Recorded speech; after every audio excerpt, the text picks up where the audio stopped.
সাইয়্যিদিনা মাওলানা মুহাম্মদ। সবাই মহব্বতের সাথে জোরে জোরে আওয়াজ করে পড়ুন আল্লাহুম্মা সাল্লি আলা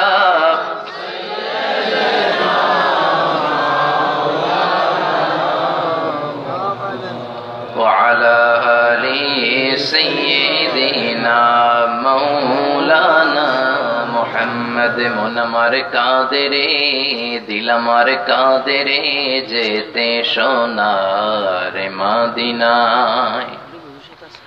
মন আমার কাঁদে রে, দিল আমার কাঁদে রে, যেতে সোনার মদিনায়। ওই মদিনার পথের ধুলি, ওই মদিনার পথের ধুলি, জুড়াই মন বেদনা। আল্লাহুম্মা সাল্লি আলা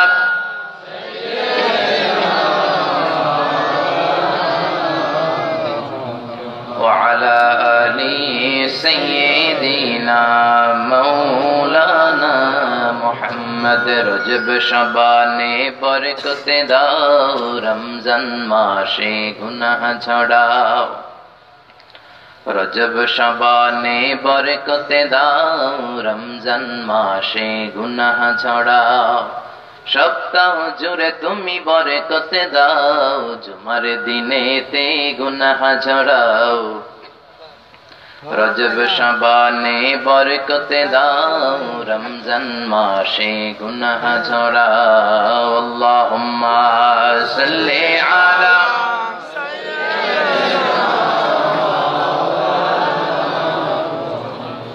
ওয়া আলা আলি সাইয়্যিদিনা মাওলানা মুহাম্মদ। লা ইলাহা ইল্লাল্লাহ, লা ইলাহা ইল্লাল্লাহ, জোরে লা ইলাহা ইল্লাল্লাহ, লা ইলাহা ইল্লাল্লাহ। আল্লাহ নামের জিকির করবে যারা, আল্লাহর কাছে প্রিয় তারা। আল্লাহর কাছে প্রিয় যারা, জান্নাতে প্রবেশ করবে তারা। জোরে লা ইলাহা ইল্লাল্লাহ, লা ইলাহা ইল্লাল্লাহ, লা ইলাহা ইল্লাল্লাহ, লা ইলাহা ইল্লাল্লাহ মুহাম্মাদুর রাসূলুল্লাহ সাল্লাল্লাহু আলাইহি ওয়াসাল্লাম। বিসমিল্লাহির রহমানির রহিম। পরম করুণাময় অসীম দয়ালু আল্লাহ তাআলার নামে শুরু করছি। এই আয়াত দিয়ে আপনারা আপনাদের পোস্টার শুরু করেছেন। আমরা আমাদের সব ভালো কাজ এই বিসমিল্লাহির রহমানির রহিম দিয়ে শুরু করি। বিষ্ণু ঈসা ইসলাম বলেছেন যে কাজের শুরুতে বিসমিল্লাহ থাকে, ওই কাজটাকে বরকতপূর্ণ করে দেয় কে? আল্লাহ। আর বিসমিল্লাহ উঠিয়ে দিলে কাজটাকে লেস কাটা, বরকত শূন্য করে দেয় কে? আল্লাহ। এজন্য সব কাজের আগে বিসমিল্লাহ রাখতে রাজি আছেন তো? ইনশাআল্লাহ। না বিসমিল্লাহ উঠাই দিবেন? না। আমরা বিসমিল্লাহ রাখবো না বাদ দিব? রাখবো। আমরা বিসমিল্লাহর পক্ষে না বিপক্ষে? পক্ষে। বিসমিল্লাহর জন্য জান দিতে হলে রাজি আছেন না নাই? ইনশাআল্লাহ। আছেন তো? ইনশাআল্লাহ। আল্লাহ আমাদেরকে সঠিক সমাজ দান করুক, আমরা পড়ি আমিন। আমিন। ওই চেয়ারম্যান বাড়ির মৃত ব্যক্তিদের রুহের মাগফিরাত কামনায় আজকের এই প্রোগ্রাম। যত মুর্দেগান এই ফ্যামিলির শুয়ে আছে কবরের নিচে, আমরা সবার জন্য দোয়া করি আল্লাহ তাদের কবরগুলোরে জান্নাতুল ফেরদাউসের টুকরা বানিয়ে দেখ, আমরা পড়ি আমিন। আমিন।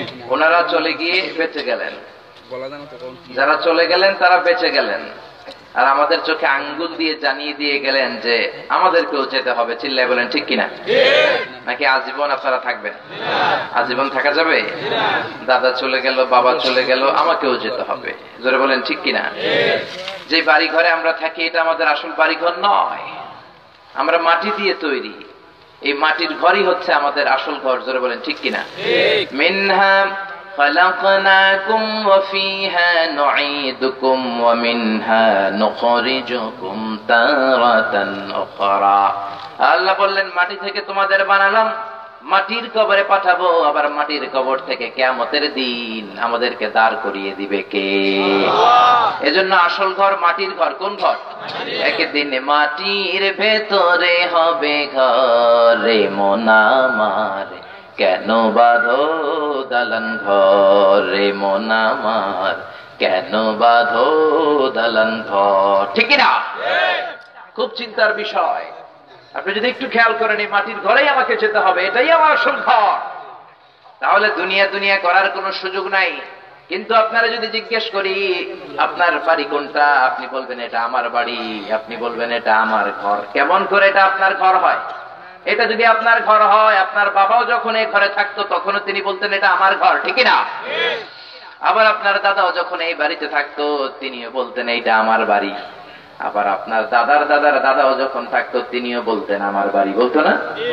আবার আপনি মরে গেলে আপনার ছেলে দাবি করবে আমার বাড়ি, আবার আপনার ছেলে মরে গেলে আপনার নাতি বলবে আমার বাড়ি। আপনার নাতির নাতির নাতিও যখন এই বাড়িতে থাকবে সেও কি বলবে? জোরে বলেন। আসলে কি আপনার বাড়ি? পরের জায়গা পরের বাড়ি, ঘর বাঁধিয়া আমি রই, আমি তো সেই ঘরের মালিক নই। পরের জায়গা পরের বাড়ি, ঘর বাঁধিয়া আমি রই, আমি তো সেই ঘরের মালিক নই। চিল্লা বলেন ঠিক না? থাকার জন্য কেউ আসে নাই, সবাইকে চলে যেতে হবে। এই জন্য তাফসীর মাহফিল গুলো it's a reminder, it's a kind of message for you, for everyone. সবার জন্য এটা একটা রিমাইন্ডার যে আমাদেরকে চলে যেতে হবে।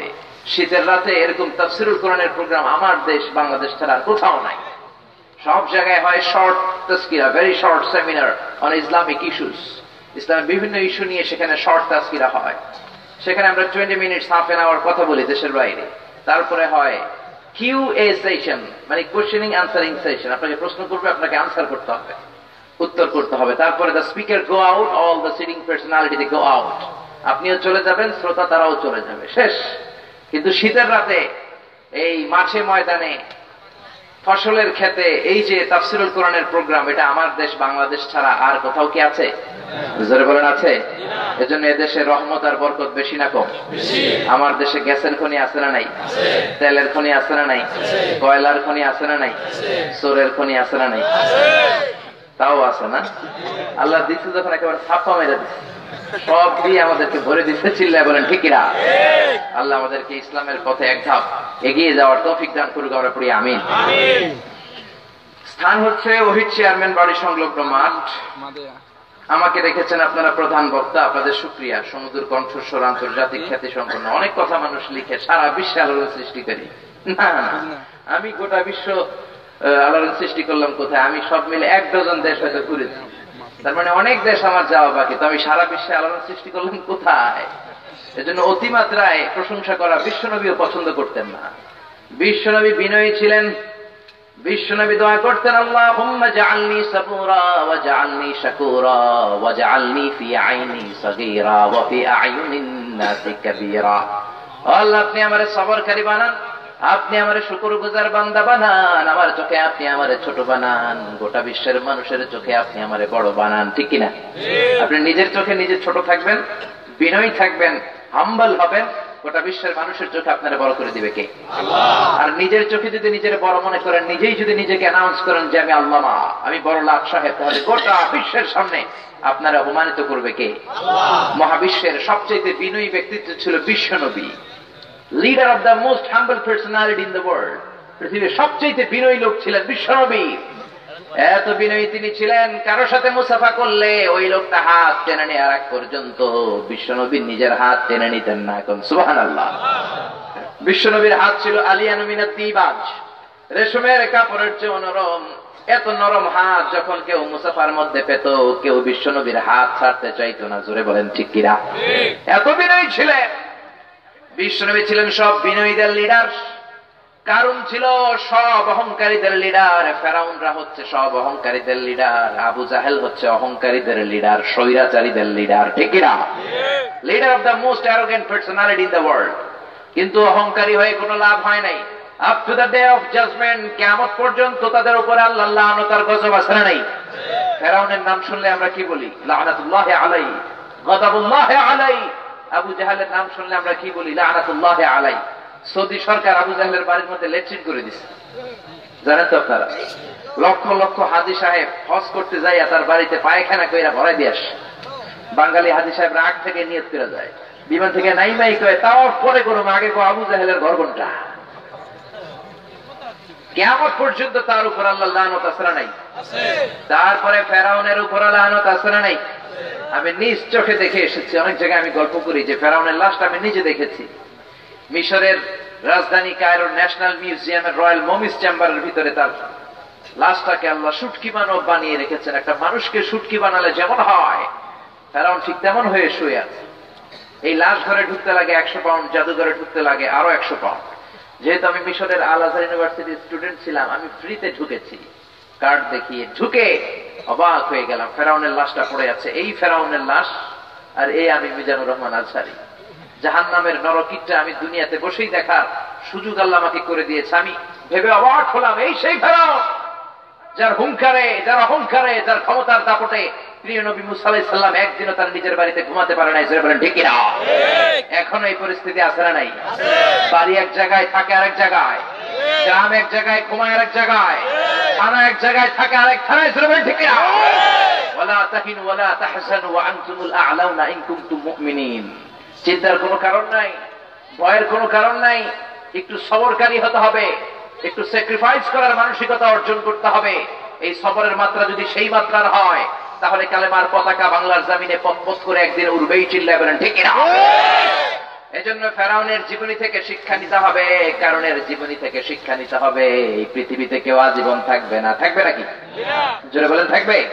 পৃথিবীতে কেউ তো স্থায়ী হয় না, হোক না সে ফেরাউন কিবা নমরুদ। কেউ ভাবে চিরদিন রয় না, কেউ ভাবে চিরকাল রয় না।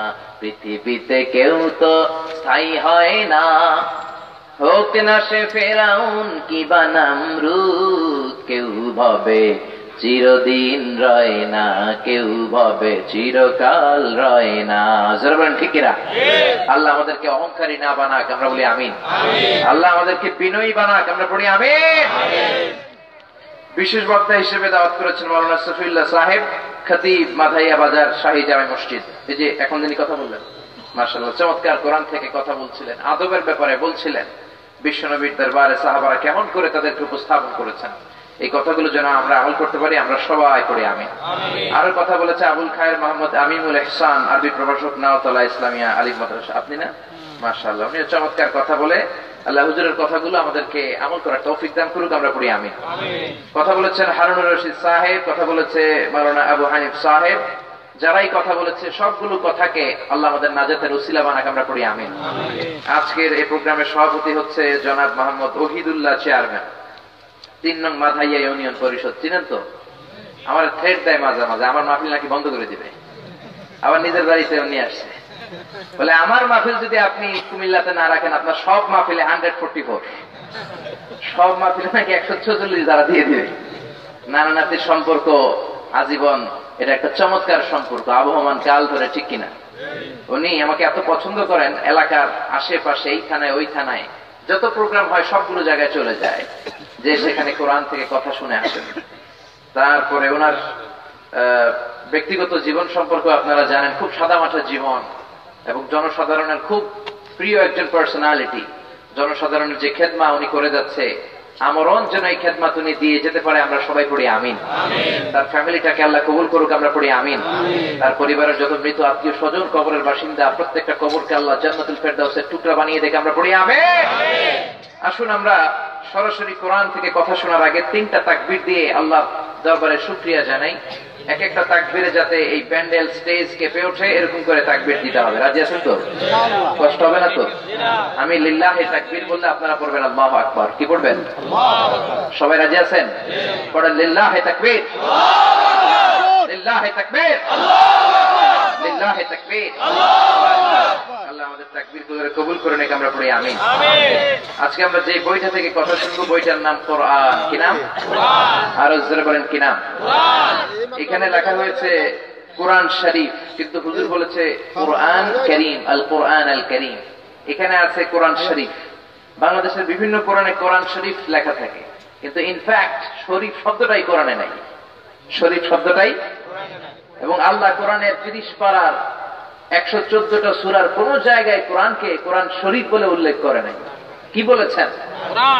রব্বুল আলামিন বলেন, বাল হুয়া কুরআনুম মাজিদুন ফি লাওহিম মাহফুজ। বাল হুয়া কুরআনুম মাজিদ, ফি লাউহিম মাহফুজ। এটার নাম হচ্ছে কোরআনে মাজিদ। এটার নাম কি? সবাই বলেন কি নাম? এটা হলো কোরআনে মাজিদ ফি লাউহিম মাহফুজ, লৌহে মাহফুজের বাড়ি। তার মানে কোরআনের একটা সুন্দর নাম আমরা পেলাম, কোরআনে মাজিদ। কি নাম? সবাই বলেন কি নাম? এরপর হুজুর যেটা বললেন এটাও কোরআনে আছে, ইন্নাহু লাকুরআনুন কারীমুন ফি কিতাবিম মাকনুন। সূরা ওয়াকিয়াতে আল্লাহ বললেন নিশ্চয় এটা হলো কোরআনে কারীম, মানে সম্মানিত কোরআন, মর্যাদাপূর্ণ কোরআন। ফি কিতাবিম মাকনুন, কিতাবুম মাকনুন হলো লৌহে মাহফুজের অপর নাম। ঠিক কি না? তার মানে আমরা একটা নাম পেলাম কোরআনে মাজিদ, আবার পেলাম কোরআনের আরেক নাম কোরআনে কারীম। এরপরে আল্লাহ বলছেন ইয়াসিন ওয়াল কুরআনিল হাকীম। আরেকটা নাম পেলাম কোরআনে হাকীম। কত সুন্দর সুন্দর নাম! কোরআন মাজিদ, কোরআনে কারীম, কোরআনে হাকীম। এগুলো বাদ দিয়ে আমরা কি বলি? কোরআন শরীফ। এখন থেকে কোরআন শরীফ বলবেন না কোরআনে মাজিদ বলবেন? কোরআন শরীফ বলবেন না কোরআনে কারীম বলবেন? কোরআন শরীফ বলবেন না কোরআনে হাকীম বলবেন? আল্লাহ বললেন বাল হুয়া কোরআনুম মাজিদ, এই কোরআন হলো সম্মানিত কোরআন। ফি লাউহি মাহফুজ, লাউহে মাহফুজে কোরআনের বাড়ি করে দিয়েছে কে? আল্লাহ। ফাওকাস সামাই সাবিআ, সপ্ত আকাশের উপরে লাউহে মাহফুজ। তুলুহু মা বাইনা সামাই ওয়াল আরদ, আকাশ থেকে জমিন যত লম্বা লাউহে মাহফুজ ঠিক তত লম্বা। ওয়া আরদুহু মা বাইনাল মাশরিকি ইলাল মাগরিব, পৃথিবীর পূর্ব প্রান্ত থেকে পশ্চিম প্রান্ত যত দূর, লাউহে মাহফুজের প্রশস্ততাও ঠিক তত দূর। জোরে বলেন আল্লাহু আকবার। ওয়া হিয়া মিন দুররাতিন বাইদা, সাদা ঝলঝলে ঝকঝকে মণি মুক্তা দিয়ে কোরআনের বাড়ি লাউহে মাহফুজকে তৈরি করে দিয়েছেন কে? আল্লাহ। আল্লাহ বললেন কোরআনের মর্যাদাকে শুধু আমি বাড়িয়েছি, এমন কোন সেক্টর নাই, এমন কোন দিক নাই, এমন কোন ভাবে কেউ প্রমাণ করতে পারবে না যে কোরআনের মর্যাদা কম। জোরে বলেন ঠিক কিনা? সব দিক থেকেই কোরআনের মর্যাদা বাড়িয়ে দিয়েছে কে? এজন্য আল্লাহ বললেন গোলাম এমন কিতাব দিলাম, গোটা বিশ্বের সবাই মিলে যদি কোরআন থেকে ভুল খুঁজতে চাও কেউ কোনো ভুল খুঁজে পাবে না। পাবেন কি? যালিকাল কিতাবু লা রাইবা ফি হুদাল লিল মুত্তাকিন, this is the book whereof there is no doubt in it and a guidance to those who are muttaqin। এটা এমন বই যে বই একটাও ভুল নাই, একটাও সন্দেহ নাই, একটাও সংশয় নাই। মুত্তাকিনদের জন্য বইটারে হেদায়েতের মার্কাজ করে পাঠালেন কে? আল্লাহ। অনেকে এই কোরআনের ভুল খুঁজতে চেয়েছিল কিন্তু খুঁজে বের করতে পারে নাই। কোরআনের ভুল খুঁজতে চেয়ে তারা তাদের নিজের জীবনের বড় ভুলটাই খুঁজে পেয়েছে। তোরা বলেন ঠিক কিনা? ডক্টর মরিস বুকাইলির কথা আমি অনেক সময় বলি, ফ্রান্সের বিখ্যাত সার্জন। তার প্ল্যান ছিল আমি কোরআনের ভুল খুঁজে বের করব, কিন্তু কোরআন পড়তে যেয়ে দেখে কোরআন আরবি ভাষায়, কোরআন আরবি ভাষায় লেখা। আরবি তো সে বুঝে না, সে ফ্রান্সের মানুষ, তার ভাষা হচ্ছে ফ্রেঞ্চ। সে চলে গেল সৌদি আরবে। সৌদিতে যে 5 বছর আরবি ভাষা শিখার পরে এবার কোরআন খুলেছে, কোরআনের ভুল খুঁজে বের করবে। এবার সে আরবি জানে। 5 বছর আরবি শিখার পরে যেদিক দিয়ে পড়ে ওদিক দিয়েই বুঝে। সূরা ফাতিহা থেকে ভুল খোঁজা শুরু করছে, ভুল পায় নাই। বাকারাতে ভুল খোঁজা শুরু করেছে, পায় নাই। আলে ইমরানে শুরু করেছে, পায় নাই। সূরাতুন নিসাতে ভুল খোঁজা শুরু করেছে, পায় নাই। পড়তে পড়তে সে অবাক হয়ে গেল। সে বলল আমার ধর্মের নিজস্ব গ্রন্থ দা হোলি বাইবেল, বাইবেলের মধ্যে আমি অনেক ভুল খুঁজে পেয়েছি কিন্তু কোরআনে কোনো ভুল খুঁজে পাই নাই। জোরে করে আল্লাহু আকবার। বিভিন্ন সায়েন্টিফিক ইন্ডিকেশনস, ন্যাচারাল ফেনোমেনা আর কসমিক সিম্বলস গুলো কোরআন এমন ভাবে উল্লেখ করেছে। কোরআন উল্লেখ করেছে সাগরের অতল গহ্বরে কি আছে, এ কথাও কোরআনে আছে না নাই? মহাকাশে সূর্যের উপরে কি আছে সেটাও কোরআনে আছে না নাই? The biological aspect of mountains, কেমন করে ওয়াজআলনাল জিবালা আওতাদা, পাহাড়গুলোকে আল্লাহ পেড়ক হিসেবে জমিনে বেড়ে দিয়েছেন সেটাও আছে না নাই? মায়ের পেটে বাচ্চার ভ্রূণটা কেমন করে বড় হয় সেটাও আছে না নাই? The psychological aspect of human behaviour, মানুষের আচরণের ব্যাপারেও কোরআনে কথা আছে না নাই? ভুল খুঁজতে খুঁজতে কোথাও না পেয়ে সূরা নাস পর্যন্ত পড়ে সে কমেন্ট করেছে আমি কোরআনের ভুল খুঁজতে এসে একটাও তো ভুল খুঁজে পাই নাই। কোরআনের ভুল খুঁজতে এসে আমি ডক্টর মরিস বুকাইলি আমার নিজের জীবনের বড় ভুলটা খুঁজে পেয়েছি। চিল্লায় পড়েন আল্লাহু আকবার। এই লোকটা কালিমা পড়ে মুসলমান হয়ে গিয়েছে। সে তার নাম রেখেছে সুলাইমান। কি নাম? আরো জোরে কি নাম? ব্রিটিশরা 200 বছর পরাধীনতার জিঞ্জির পরিয়ে দিয়েছিল আমাদের পায়ে। তারা ইংল্যান্ডে ফিরে যাওয়ার আগে 11 সদস্যের একটা কমিটি করে ভারতবর্ষে রেখে গেল। In order to see is it possible to destroy the holy book Quran from the Indian subcontinent. 11 সদস্যের কমিটিকে তারা পাঠালো, দেখো ভারতবর্ষ থেকে কোরআনকে নিঃশেষ করে দেয়া যায় কিনা। 11 সদস্যের কমিটি রিপোর্ট করলো, it's possible to destroy the holy book Quran if you make a fire on all the scriptures of Quran. ভারতে রাখা যতগুলো কোরআন আছে সবগুলো যদি আগুন দিয়ে জ্বালিয়ে দাও তাহলে ভারত থেকে কোরআন দূর হয়ে যাবে। নাউজুবিল্লাহ পড়বেন না? এই রিপোর্টটা ঠিক আছে কিনা দেখার জন্য তারা 33 সদস্যের আরেকটা কমিটি পাঠালো। 33 সদস্যের কমিটি এসে রিসার্চ করে বলে, no, the previous research was absolutely wrong. আগের রিপোর্টটা ছিল পুরোই ভুল, because the people of Indian subcontinent, they don't just write the Holy Quran in blank paper. তারা সাদা কাগজে শুধু কোরআন লিখেই রাখে না, they memorize the Holy Quran in their heart. তারা কোরআন তাদের সিনার মধ্যে হেফজ করে রাখে। চিল্লায়ে বলেন আল্লাহু আকবার। শুনে আপনি অবাক হবেন, গোটা বিশ্বে বর্তমানে হাফেজে কোরআনের সংখ্যা 70 লাখেরও বেশি। জোরে পড়েন সুবহানাল্লাহ। এজন্য আল্লাহ বললেন, গোলাম, কোরআনের মর্যাদা মহাবিশ্বের কেউ কমাতে পারে নাই, কোরআনের মর্যাদা বাড়িয়ে দিয়েছে কে? যদি আগুন লেগে ধ্বংস হয়ে যায়,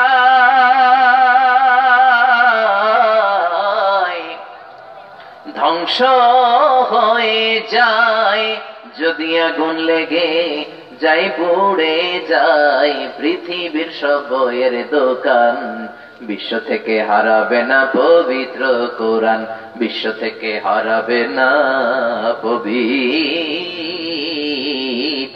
কোরআন। পড়েন আল্লাহু আকবার। গোটা বিশ্বের সব কোরআনগুলো আগুন দিয়েও যদি জ্বালিয়ে দেন পৃথিবী থেকে কোরআন দূর করা যাবে না। চিল্লায়ে বলেন ঠিক কিনা? কারণ আমার হাফেজ ভাইদের কলিজায় কোরআনকে রেখে দিয়েছে কে? আল্লাহ বললেন, গোলাম, কেমন করে আমি কোরআনের মর্যাদা বাড়ালাম শোনো শোনো। 104টা আসমানি কিতাব এই পৃথিবীর বুকে পাঠিয়েছি। কোরআনকে আমি 104টা আসমানি কিতাবের শ্রেষ্ঠ গ্রন্থ করে পাঠিয়েছি। জোরে কোন ঠিক কিনা? 104টা আসমানি গ্রন্থের মধ্যে সবচেয়ে সেরা কিতাব কোনটা? আরো জোরে বলেন। আবার বিশ্বনবী বললেন, কোরআনকে আমি সৈয়দনা মুসার উপরে নাযিল করি নাই, সৈয়দনা ঈসার উপর নাযিল করি নাই, দাউদের উপর নাযিল করি নাই। গোটা বিশ্বের নবীদের সম্রাট বিশ্ব নবী মুহাম্মাদুর রাসূলুল্লাহ সাল্লাল্লাহু আলাইহি সাল্লামের উপর কোরআনকে নাযিল করে কোরআনের মর্যাদা আরো এক ধাপ বাড়িয়ে দিয়েছি। ঠিক কি না? আবার মহাবিশ্বে ভাষার কোনো শেষ নাই। যে কোনো ভাষায় চাইলে আমি কোরআনকে নাযিল করতে পারতাম। ভাষার যে কত ডাইভার্সিটি হয়, মিশরে যাওয়ার আগে আমি বুঝি নাই। 2008 যখন মিশরে গেলাম, ধর্ম মন্ত্রণালয়ে একটা পরীক্ষা দিয়ে আমি বাংলাদেশের প্রথম স্থান অধিকার করলাম। বিশ্ব সরকার আমাকে নিয়ে গেল। যাওয়ার পরে ওখানে দেখি students of more than 100 nationalities wish to study, stay and dwell in the same place. একই জায়গায় 104টা দেশের ছাত্র আমরা পড়তাম। একজনের ভাষা আরেকজন বুঝি না।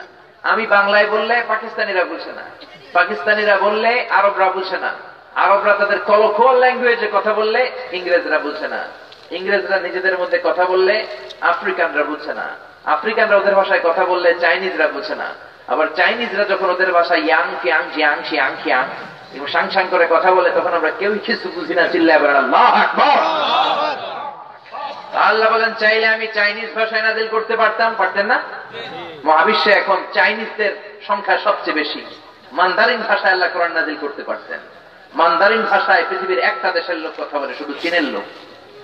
মান্দারিন ভাষার জগতে প্রথম ভাষা, সবচেয়ে বেশি লোক যে ভাষায় কথা বলে নাম হলো মান্দারিন। এই মান্দারিনে চাইলেও আল্লাহ কোরআন নাযিল করতে পারতেন। ইংরেজিতে পারতেন, উর্দুতে পারতেন, সুহাইলি ভাষায় পারতেন, ডাচ ভাষায় পারতেন, ওলন্দাজ ভাষায় পারতেন। আল্লাহ বলেন, না না, জান্নাতীদের ভাষা আরবি, বিশ্বনবীর ভাষা আরবি। এজন্য মহাবিশ্বের সবচাইতে সেরা ভাষা আরবি ভাষায় কোরআন নাযিল করে কোরআনের মর্যাদা বাড়িয়ে দিয়েছে কে? ইন্না আনজালনাহু কুরআনান আরাবিয়ান লাআল্লাকুম তাকিলুন। নিশ্চয় আমি কোরআনকে আরবি ভাষায় নাযিল করেছি যাতে তোমরা বুঝতে পারো। আবার তিনি বছরের 12 মাসের যে কোনো মাসে নাযিল করতে পারতেন। মুহররম মাসে কোরআনকে নাযিল করতে পারতেন, রজব মাসে করতে পারতেন, জিলহজ মাসেও তো করতে পারতেন, কিন্তু কোন মাসে তিনি কোরআনকে নাযিল করেন নাই। 12টা মাসের সেরা মাস রমজান মাসে কোরআন নাযিল করে কোরআনের মর্যাদা বাড়িয়ে দিয়েছে কে? আল্লাহ। শাহরু রমাদানাল্লাযী উনজিলা ফীহিল কুরআন। রমজান হলো এমন বরকতময় মাস যে মাসে কোরআন নাযিল করেছে কে? আল্লাহ। আবার রমজানে আমরা 29টা দিন পাই, কিংবা পাই 30 দিন, ঠিক কিনা? 29 রোজা বা 30 রোজার পরে আমরা কি করি? ও মন রমজানের ওই রোজার শেষে এলো খুশির ঈদ, তুই আপনাকে আজ বিলিয়ে দে শোন আসমানি তাকিদ। তোর সোনা দানা বালা খানা সব রাহে লিল্লাহ, দে যাকাত মুর্দা মুসলিমের আজ ভাঙাইতে নিত। পড়েন সবাই। রমজানের ওই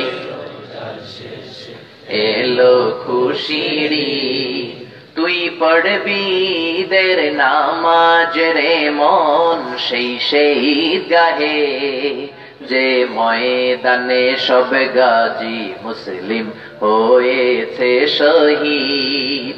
ও মন রমজানের ওই রোজার শেষে এলো খুশির ঈদ। আল্লাহু আকবার। রমজানে আমরা 29টা রাত পাই কিংবা 30টা রাত পাই, যে কোনো রাতেই তিনি কোরআন নাজিল করতে পারতেন, কিন্তু রমজানের শ্রেষ্ঠতম রাত লাইলাতুল কদরের রাত্রিতে কোরআন নাজিল করে কোরআনের মর্যাদা বাড়িয়ে দিলেন কে? ইন্না আনজালনাহু ফি লাইলাতিল কদরি ওয়া মা আদরাকা মা লাইলাতুল কদর। নিশ্চয় আমি লাইলাতুল কদরের রাতে কোরআন নাজিল করলাম। কোরআনকে রব্বুল আলামিন কদরের রাতে নাজিল করে কোরআনের মর্যাদা আরেক ধাপ বাড়িয়ে দিলেন, ঠিক কিনা? তার মানে যেই কোনো দিক থেকেই যদি আপনি চিন্তা করেন, কোরআনের মর্যাদাকে আকাশচুম্বী করেছে কে? আল্লাহ। আবার আল্লাহ বলেন এই বুকটা হলো the book of books, the resource of all পাওয়ার। সব ক্ষমতার উৎস হচ্ছে এই কোরআন। চিল্লায় বলেন ঠিক কিনা? এই কোরআনের মধ্যে পাওয়ারের কোনো শেষ নাই।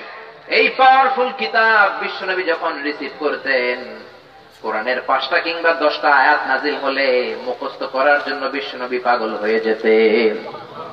আয়াত নাজিল হওয়ার পরে বিশ্বনবী হেফজখানার ছাত্রের মতো কোরআন পড়তেন। মা আয়েশা ডাক দিলে তাকাতেন না, খাদিজা ডাক দিলে তাকাতেন না, সফিয়া ডাক দিলে তাকাতেন না, বিশ্বনবীর কোন সাহাবী বিশ্বনবীকে ডাকলে তাকাতেন না। কোরআনের আয়াতগুলো মুখস্থ ঠোঁটস্থ কণ্ঠস্থ করার আগ পর্যন্ত বিশ্বনবী পাগলের মতো আয়াতগুলো পড়তেই থাকতেন। আল্লাহু আকবার। আল্লাহ বিশ্বনবীর সান্ত্বনা দিলেন, লা তুহাররিক বিহি লিসানাকা লিতাআজালা বি, ইন্না আলাইনা জামাআহু ওয়া কুরআনা ফাইযা ক্বারানাহু ফাত্তাবি' কুরআনা। ও নবী, কোরআনের আয়াত নাজিল হলে মুখস্থ করার জন্য তো পাগল হওয়ার দরকার নাই। আপনি পড়তে পড়তে তো মুখ দিয়ে ফেনা বের করে ফেলেন, এত পাগল হওয়ার দরকার নাই। জিব্রাইল কোরআনের আয়াত নাজিল করে যাবে, আপনি জিব্রাইলের পরে শুধু একবার পড়বেন। আজকে থেকে একবার তেলাওয়াত করার পরে আপনার অন্তরের মধ্যে মুখস্থ করায় দিবে কে? পাগল হয়ে যেতেন বিশ্বনবী কোরআন রিসিভ করার জন্য। কোরআনের আয়াত যখন বিশ্বনবীর উপর নাজিল হতো, হাত্তা ইহমাররা ওয়াজহুল কারীম, বিশ্বনবীর চেহারা একেবারে লাল হয়ে যেত, বিশ্বনবীর চেহারাটা ঘেমে যেত। মা আয়েশার বর্ণনা, বুখারীর বর্ণনা, ওয়া ইন্না জাবিনাহু লা ইয়াতাফাসসাদু আরাকান, প্রচন্ড শীতের রাতে যখন বিশ্বনবীর উপরে কোরআনের আয়াত নাজিল হতো, বিশ্বনবী ঘামতে ঘামতে একাকার হয়ে যেতেন। সুবহানাল্লাহ। মাঘ মাসের শীত, ওই মুহূর্তে যখন বিশ্বনবীর উপর জিব্রাইল কোরআনের আয়াত নাজিল করত, বিশ্বনবী ঘামতে ঘামতে ওনার থুতনিয়া দাড়ি বেয়ে বেয়ে ঝরঝর করে নিচে ঘাম ঝরতো। জোরে বলেন আল্লাহু আকবার। আবার বিশ্বনবী যখন ঘোড়ার উপরে থাকতেন কিংবা ওটের উপরে বসে থাকতেন, তখন যখন কোরআনের আয়াত নাজিল হতো, কোরআনের ভারে ওটগুলো জমিনের মধ্যে বসে যেত, ঘোড়াগুলো জমিনের মধ্যে বসে যেত। বিশ্বনবী সহ্য করতে পারতেন। বিশ্বনবীর গায়ের মধ্যে রব্বুল আলামিন শক্তি দিয়েছেন, পাওয়ার দিয়েছেন, কিন্তু ঘোড়ার মধ্যে তো ওই পাওয়ার নাই, ঠিক না? ওটের গায়ে তো ক্ষমতা নাই। ওটের উপরে বসে থাকা অবস্থায় কোরআনের অনেকগুলো আয়াত নাজিল হয়েছে। সাহাবারা বলেন, ওটের উপরে বসে থাকা অবস্থায় কোরআনের আয়াত যখন নাজিল হতো, বিশ্বনবীর উটগুলো জমিনের মধ্যে থপাস করে পড়ে যেত। 2টা উট বিশ্বনবী ব্যবহার করতেন, একটার নাম হচ্ছে কদবা, আর একটা নাম হচ্ছে কসওয়া, আর একটার নাম আদবা। আদবা আর কসওয়া, এই 2টা উট বিশ্বনবী ইউজ করতেন খুব বেশি। ওটের উপরে থাকা অবস্থায় যখনই কোরআনের আয়াত নাজিল হতো, ওটগুলো ধপাস করে জমিনে পড়ে যেত। চিল্লায় বলেন আল্লাহু আকবার। আবার বিশ্বনবীর একটা অভ্যেস ছিল, কাছের সাহাবী, ভালোবাসার সাহাবীদের রানের মধ্যে মাথা রেখে ঘুমাতেন। সুবহানাল্লাহ বলবেন না? আবু বকরের রানের মধ্যে পায়ের মধ্যে মাথা রেখে বিশ্বনবী অনেক ঘুমিয়েছেন। যায়েদ ইবনে সাবিতের পায়ের মধ্যে মাথা রেখে বিশ্বনবী ঘুমিয়েছেন। কি সিম্পল লাইফ লিড করতেন, কত সহজ সরল ছিলেন। বন্ধুর পায়ের মধ্যে মাথা রেখে ঘুমিয়ে পড়তেন। আল্লাহু আকবার। আবু বকর বলে, বিশ্বনবী আমার পায়ের উপরে মাথা রেখে যখন ঘুমাতেন, ঘুম থেকে উঠেও যখন শুয়ে থাকতেন, ওই মুহূর্তে যখন কোরআনের আয়াত নাজিল হতো, আমার মনে হতো বিশ্বনবীর মাথার ভারে আমার পাটা ছিঁড়ে যাবে। 1 ঘন্টা ধরে শুয়ে আছেন, কোনো সমস্যা নাই, কিন্তু যখনই কোরআনের আয়াত নাজিল হতো আর তিনি মাথা রেখে আমার রানের উপরে শুয়ে আছেন, মনে হতো আমার রানটা এখনই ফেটে চূর্ণ বিচূর্ণ হয়ে যাবে। কোন আল্লাহু আকবার।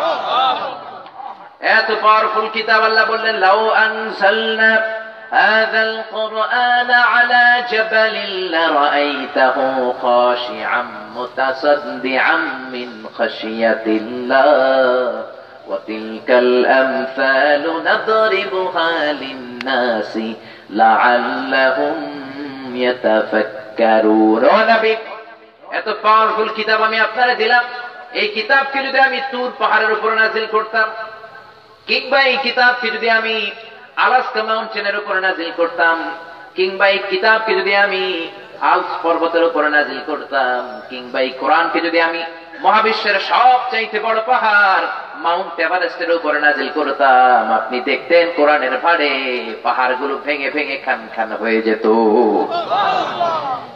কিন্তু বিশ্বনবীর উপর নাজিল করে কোরআনের মর্যাদা বাড়িয়ে দিল কে? আল্লাহ রাব্বুল আলামিন। তাওরাত নাজিল করেছিলেন মুসা আলাইহিস সালামের উপর। কোন নবীর উপর?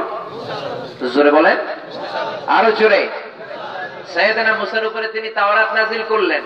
রাব্বুল আলামিন নিজ হাতে কাঠের তক্তার মধ্যে তাওরাত লিখে মুসা আলাইহিস সালামকে দিয়ে বললেন, মুসা যাও, কাঠের তক্তাগুলো বনি ইসরাইলের কাছে নিয়ে যাও, এর মধ্যে আমি নিজ হাতে তাওরাত লিখে দিয়েছি। পড়েন সুবহানাল্লাহ। মুসা আলাইহিস সালাম বললেন, দেন দেন। আল্লাহ বলল, নাও নাও, এই যে তুর পাহাড়ের উপরে বড় বড় কাঠের তক্তাগুলো, এর উপর আমি তাওরাত লিখে দিয়েছি, এটাই তোমার উপর নাজিল হওয়া কিতাব রে মুসা। সাইয়েদনা মুসা আলাইহিস সালাম কাঠের তক্তাগুলো নেয়ার জন্য উদ্যত হলেন, কিন্তু কি আজীব তামাশা, কাঠের তক্তা নাড়াতেই পারে না, কাঁধে নিয়ে এত দূরের কথা। সাইয়েদনা মুসা বললেন, ঘটনা কি? এর চেয়ে বড় বড় তক্তা আমি কাঁধে নিয়ে বনি ইসরাইলের মধ্যে ঘুরে বেড়াই, এই কাঠের তক্তাগুলো নিতে পারি না কেন? মনে হয় এই দিক দিয়ে বেশি ওজন, আমি ওই দিক দিয়ে ধরি। এই মাথা রেখে কাঠের তক্তার ওই দিক দিয়ে ধরলেন, ওই দিক দিয়ে নাড়াতে পারে না। মুসা ভাবলেন, তাহলে মাঝখান দিয়ে ধরি, তাহলে সুবিধা হবে। মাঝখান দিয়ে ধরে টান দিলেন, ওইটাও নাড়াতে পারে না। আল্লাহ রেখে বললেন, আল্লাহ কাঠের তক্তাগুলোর উপরে তাওরাত কিতাব লিখে দিয়েছেন, কিন্তু কাঠের তক্তা তো নাড়াতে পারি না। সাইয়েদনা জিব্রাইলকে বলেন যেন আমার হেল্প করে। জিব্রাইল ধরবে একদিকে, আমি ধরবো আরেক দিকে। সুবহানাল্লাহ পড়ে। সাইয়েদনা জিব্রাইলও ধরলেন, সাইয়েদনা মুসাও ধরলেন, দিলেন টান, হেইয়ো, আরো জোরে। মাগার তক্তা নড়ে না, কাঠের ফলক নড়ে না, গায়ে যত জোর আছে। সাইয়েদনা মুসা আলাইহিস সালাম দিলেন টান, মুসা নবীর গায়ের মধ্যে জোর আছে না নাই? আছে। এত জোর ছিল সাইয়েদনা মুসা আলাইহিস সালামের হাতে, এক থাপ্পড় মেরে ফেরাউনের বাবুর্চিকে দুনিয়া থেকে শেষ করে দিয়েছেন। উনি রেগে গেলে সাইয়েদনা মুসা আলাইহিস সালামের মাথার চুলগুলো টুপি আর পাগড়ি ভেদ করে উপরের দিকে এরকম খাড়া হয়ে দাঁড়িয়ে যেত। সেই মুসা আলাইহিস সালাম কাঠের ফলক নাড়াতে পারে না। জোরে দিলেন টান, কোমরের রগ ছিঁড়ে যাওয়ার অবস্থা, কিন্তু তক্তা নড়ে না। জিব্রাইলও জোরে দিলেন টান, জিব্রাইলেরও কোমরের রগ ছিঁড়ে যাওয়ার কায়দা, কিন্তু কাঠের ফলক নড়ে। মুসা আলাইহিস সালাম ডেকে বললেন, মাবুদ, জিব্রাইলও পারে না, আমিও পারি না। জিব্রাইলের 2000 সঙ্গী ফেরেশতা, তাদেরকে একটু বলেন তারা যেন হেল্প করে। আল্লাহ বললেন, ঠিক আছে, যাও, সঙ্গী ফেরেশতারা তোমরাও ধরো। একদিকে সঙ্গী ফেরেশতা 2000, ওইদিকে জিব্রাইল, মাঝখানে মুসা আলাইহিস সালাম ধরে টান দিলেন, হেই গিয়ে আরো জোরে। তক্তা নড়ে না, কি আজীব তামাশা। সাইয়েদনা মুসা বললেন, আল্লাহ আমি ধরলাম, পারি না। জিব্রাইল ধরলো, পারে না। জিব্রাইলের সঙ্গীরাও চেষ্টা করলো, পারে না। আল্লাহ ডেকে বললেন, মুসা আসলে তক্তাগুলোর এত ওজন নয়, আমি নিজেই এই তক্তাগুলোর ওজন বাড়িয়ে দিয়েছি। আল্লাহু আকবার। কারণ এই তক্তাগুলোর উপরে যেই কথাগুলো লেখা, কথাগুলো কার? আল্লাহ। আর জোরে কার? এটা যে আমি আল্লাহর কালাম, এটা যে আমি আল্লাহ নিজ হাতে তাওরাত লিখে দিয়েছি, এটা বোঝানোর জন্য আমি ওজন বাড়িয়ে দিয়েছি। এখন জিব্রাইলের দরকার নাই, কাউকে দরকার নাই, তুমি ধরলেই কাঁধে তুলে নিতে পারবা। নিয়ে যাও। এই তাওরাতকে আল্লাহ পাহাড়ের উপরে দিলেন। তুর পাহাড়ের কিছু হয় নাই, কিন্তু আল্লাহ বললেন, কোরআনের বিষয় তাওরাতের বিষয় দুইটা সমান নয়। এই কোরআনকে যদি তুর পাহাড়ের উপরে নাযিল করতাম, তুর পাহাড় ভেঙে চুরে খান খান হয়ে যেত। ঠিক না? এত মর্যাদাপূর্ণ কিতাব, গোটা বিশ্বের সবাই মিলে এই কিতাবের মতো আরেকটা কিতাব কশিন কালো বানাতে পারবে না। যেরকম ঠিক কিনা? আল্লাহ বললেন তোরা পারবি না, জিনগুলো পারবে না, মহাবিশ্বের সবাই মিলেও যদি চেষ্টা করে পারবে না। কি জোরে বলেন? আমরা সবাই মিলে কোরআনের মতো আরেকটা বই বানাতে চাই, পারবো? জোরে বলেন। ইউনাইটেড স্টেটস অফ আমেরিকার সায়েন্টিস্টরা কোরআনের যত সায়েন্টিফিক ইন্ডিকেশনস, ন্যাচারাল ফেনোমেনা আর কসমিক সিম্বলস আছে, এগুলো ক্রে-1 সুপার কম্পিউটার, পৃথিবীর সবচেয়ে পাওয়ারফুল কম্পিউটারের নাম হচ্ছে ক্রে-1 সুপার কম্পিউটার। এই সুপার কম্পিউটারের মাইক্রোচিপসের ভিতরে ইনফরমেশন গুলো ঢুকিয়ে তারা কমান্ড করেছিল, is it possible to create a book like Quran for the human being? মানুষের পক্ষে কি কোরআনের মতো আরেকটা বই বানানো সম্ভব, যে কোরআনের মধ্যে এত সায়েন্টিফিক ইন্ডিকেশনস, ন্যাচারাল ফেনোমেনা আর কসমিক সিম্বলস দেয়া হয়েছে? আর এগুলো এখন দেয়া হয় নাই, ১,৫০০ বছর আগে যেমন দেয়া হয়েছে ঠিক তেমনই কোরআনের মধ্যে এখনো আছে না নাই? কম্পিউটার অ্যানালাইসিস করে বলল, ইয়া ইটস পসিবল, এটা সম্ভব। বানিয়ে বলতেছি নাকি? বানিয়ে বলতেছি না। The ultimate miracle of the holy Quran একটা বই আছে, শেখ আহমদ দিদাদের লেখা, এটা পড়ে দেখবেন। কম্পিউটার বলল, yeah it's possible to create a book like Quran. আপনারা তো বলতেছেন কোরআনের মতো আরেকটা বই বানানো সম্ভব নয়, কিন্তু computer Cray one super computer microchips analysis করে বলল, yeah it's possible to create a book like Quran. কোরআনের মতো আরেকটা বই বানানো সম্ভব, বাট কি বললো? একটা বাট আছে না নাই? But you need to spend more than 63 octillion years. পৃথিবীর সবগুলো মানুষের 63 অক্ট্রিলিয়ন বছর বেঁচে দুনিয়ার সব কাজ রেখে দিয়ে কোরআন বানানোর চেষ্টায় লেগে যেতে হবে। তাহলে মেবি পারহ্যাপস অ্যাপ্রক্সিমেটলি কোরআনের মতো একটা বই বানালেও বানানো যেতে পারে। সুবহানাল্লাহ কইবেন না? এই তথ্য শুনে তো বিজ্ঞানীরা মহা খুশি, হোক না অক্ট্রিলিয়ন আর ফক্ট্রিলিয়ন, পারা তো যাবে। কিন্তু নিউমেরিক্যাল সায়েন্স বলে octillion is very dangerous to reach there. অক্ট্রিলিয়ন পর্যন্ত পৌঁছা মানুষের পক্ষে সম্ভব নয়।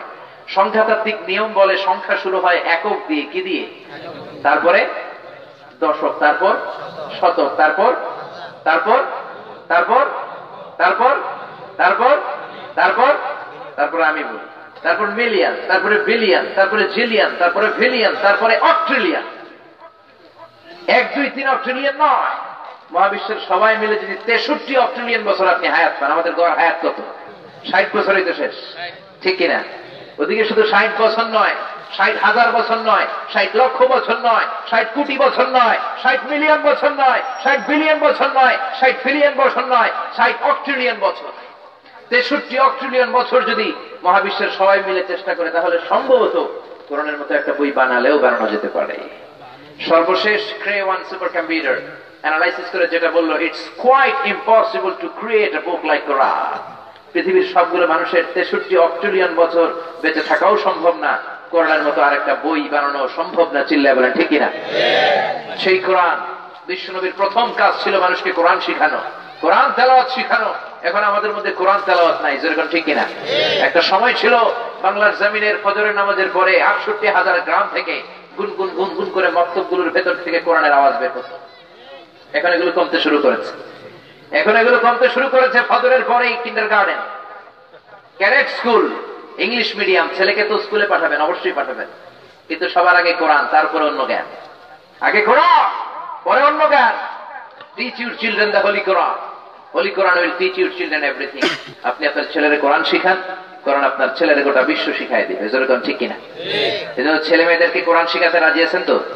কোরআন পড়াতে রাজি আছেন তো?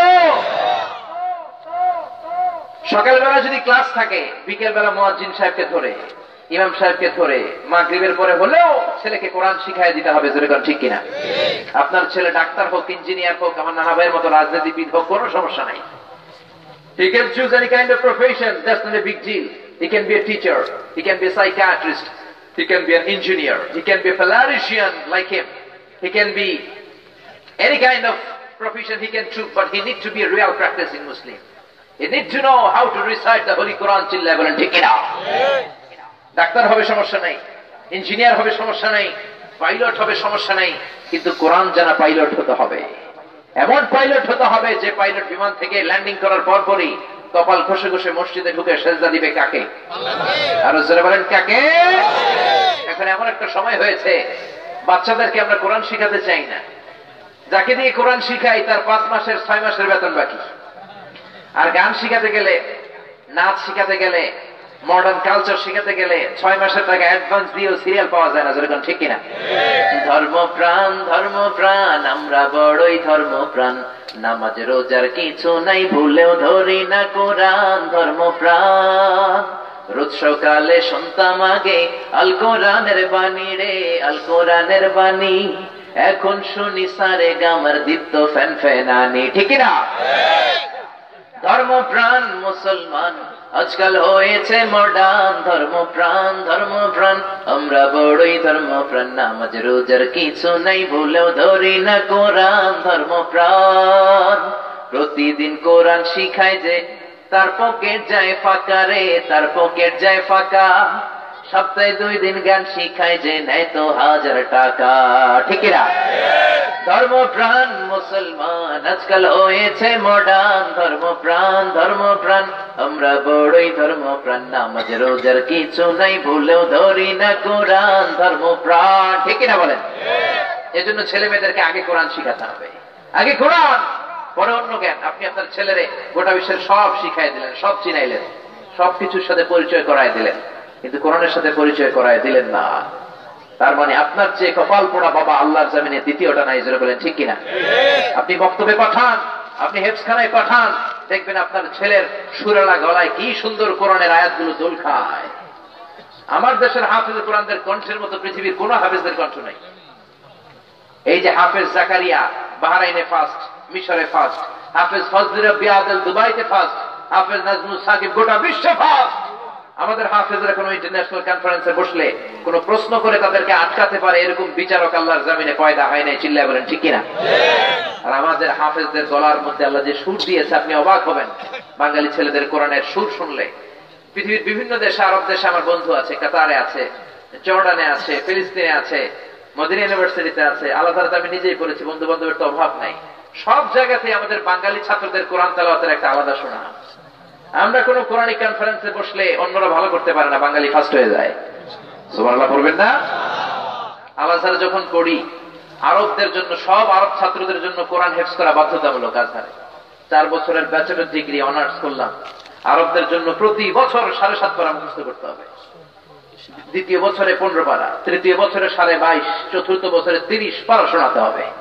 আর আমরা যারা নন আরব কান্ট্রি, আরব দেশ থেকে না অন্য দেশ থেকে গিয়েছে, আমাদের জন্য 8 পারা, প্রতি বছর 2 পারা করে প্রতি বছর শায়েখদেরকে শোনানো লাগতো। আমার ভাগে পড়ছে একবার এক অন্ধ শায়েখ, চোখে দেখে না, তো ওনার এক সেক্রেটারি থাকে, ওই সেক্রেটারি নাম লিখে, রোল নাম্বার লিখে, এডমিট কার্ড নিয়ে নাম্বার দেয়। শায়েখ শুধু প্রশ্ন করে, আমাকে ডাক দিল, তাআলা ইয়া মিজান। ঢুকলাম, দেখে অন্ধ শায়েখ এরকম তাকায় আছে, কিন্তু উনি অন্ধ হলে কি হবে, ওনার শ্রবণ শক্তি এত প্রখর, একবার কারো নাম শুনলে 5 বছর পরও ওই লোকটার সাউন্ড শুনলে নাম সহ দেশের নাম বলে দিতে পারে। শায়েখ আমারে ডাক দিল, মিন আইনা ইয়া হাবিবি, কোন দেশের তুমি? বললাম মিন বাংলাদেশ, আমি বাংলাদেশের স্টুডেন্ট। বললো ইকরা মিন সূরাতিল ফাতিহা, সূরা ফাতিহা পড়ো। সূরা ফাতিহা বললাম, চোখের পানি ছেড়ে দিল। বললো আমি তো চোখে দেখি না, তুই কাছে আয়, তোর একটা হাত দিয়ে ধরে দেখি। শাইখ আব্দুর রহমান সুদাইস যখন কোরআন তেলাওয়াত করে, কাবা ঘরের সামনে হজের মৌসুমে অনেক নাস্তিক কালিমা পড়ে মুসলমান হয়ে যায়, অনেক বৌদ্ধ, অনেক হিন্দু, অনেক ইসলাম বিরোধী কালিমা পড়ে মুসলমান হয়েছে, যেরকম ঠিক কিনা? কারি Abdul Basit ibn Abdus Samad যখন কোরআনের আয়াত তেলাওয়াত করে, অনেক কমিউনিস্ট লিডারও কালিমা পড়ে মুসলমান হয়েছে। কারি আব্দুল বাসিত ইবনে আব্দুস সামাদের নাম শুনেছেন? কারি আব্দুল বাসিত নামটা শুনেন নাই? তার ছেলে আমার বন্ধু। কারি আব্দুল বাসিত পৃথিবীর সবচেয়ে বড় কারি। উনি তেলাওয়াত করতে যেয়ে গলার রক ছিঁড়ে মারা গিয়েছে। আল্লাহ ওনারে, ওর কবরটারে আল্লাহ জান্নাতুল ফেরদাউসের টুকরা বানিয়ে দেখ, পড়েন আমিন।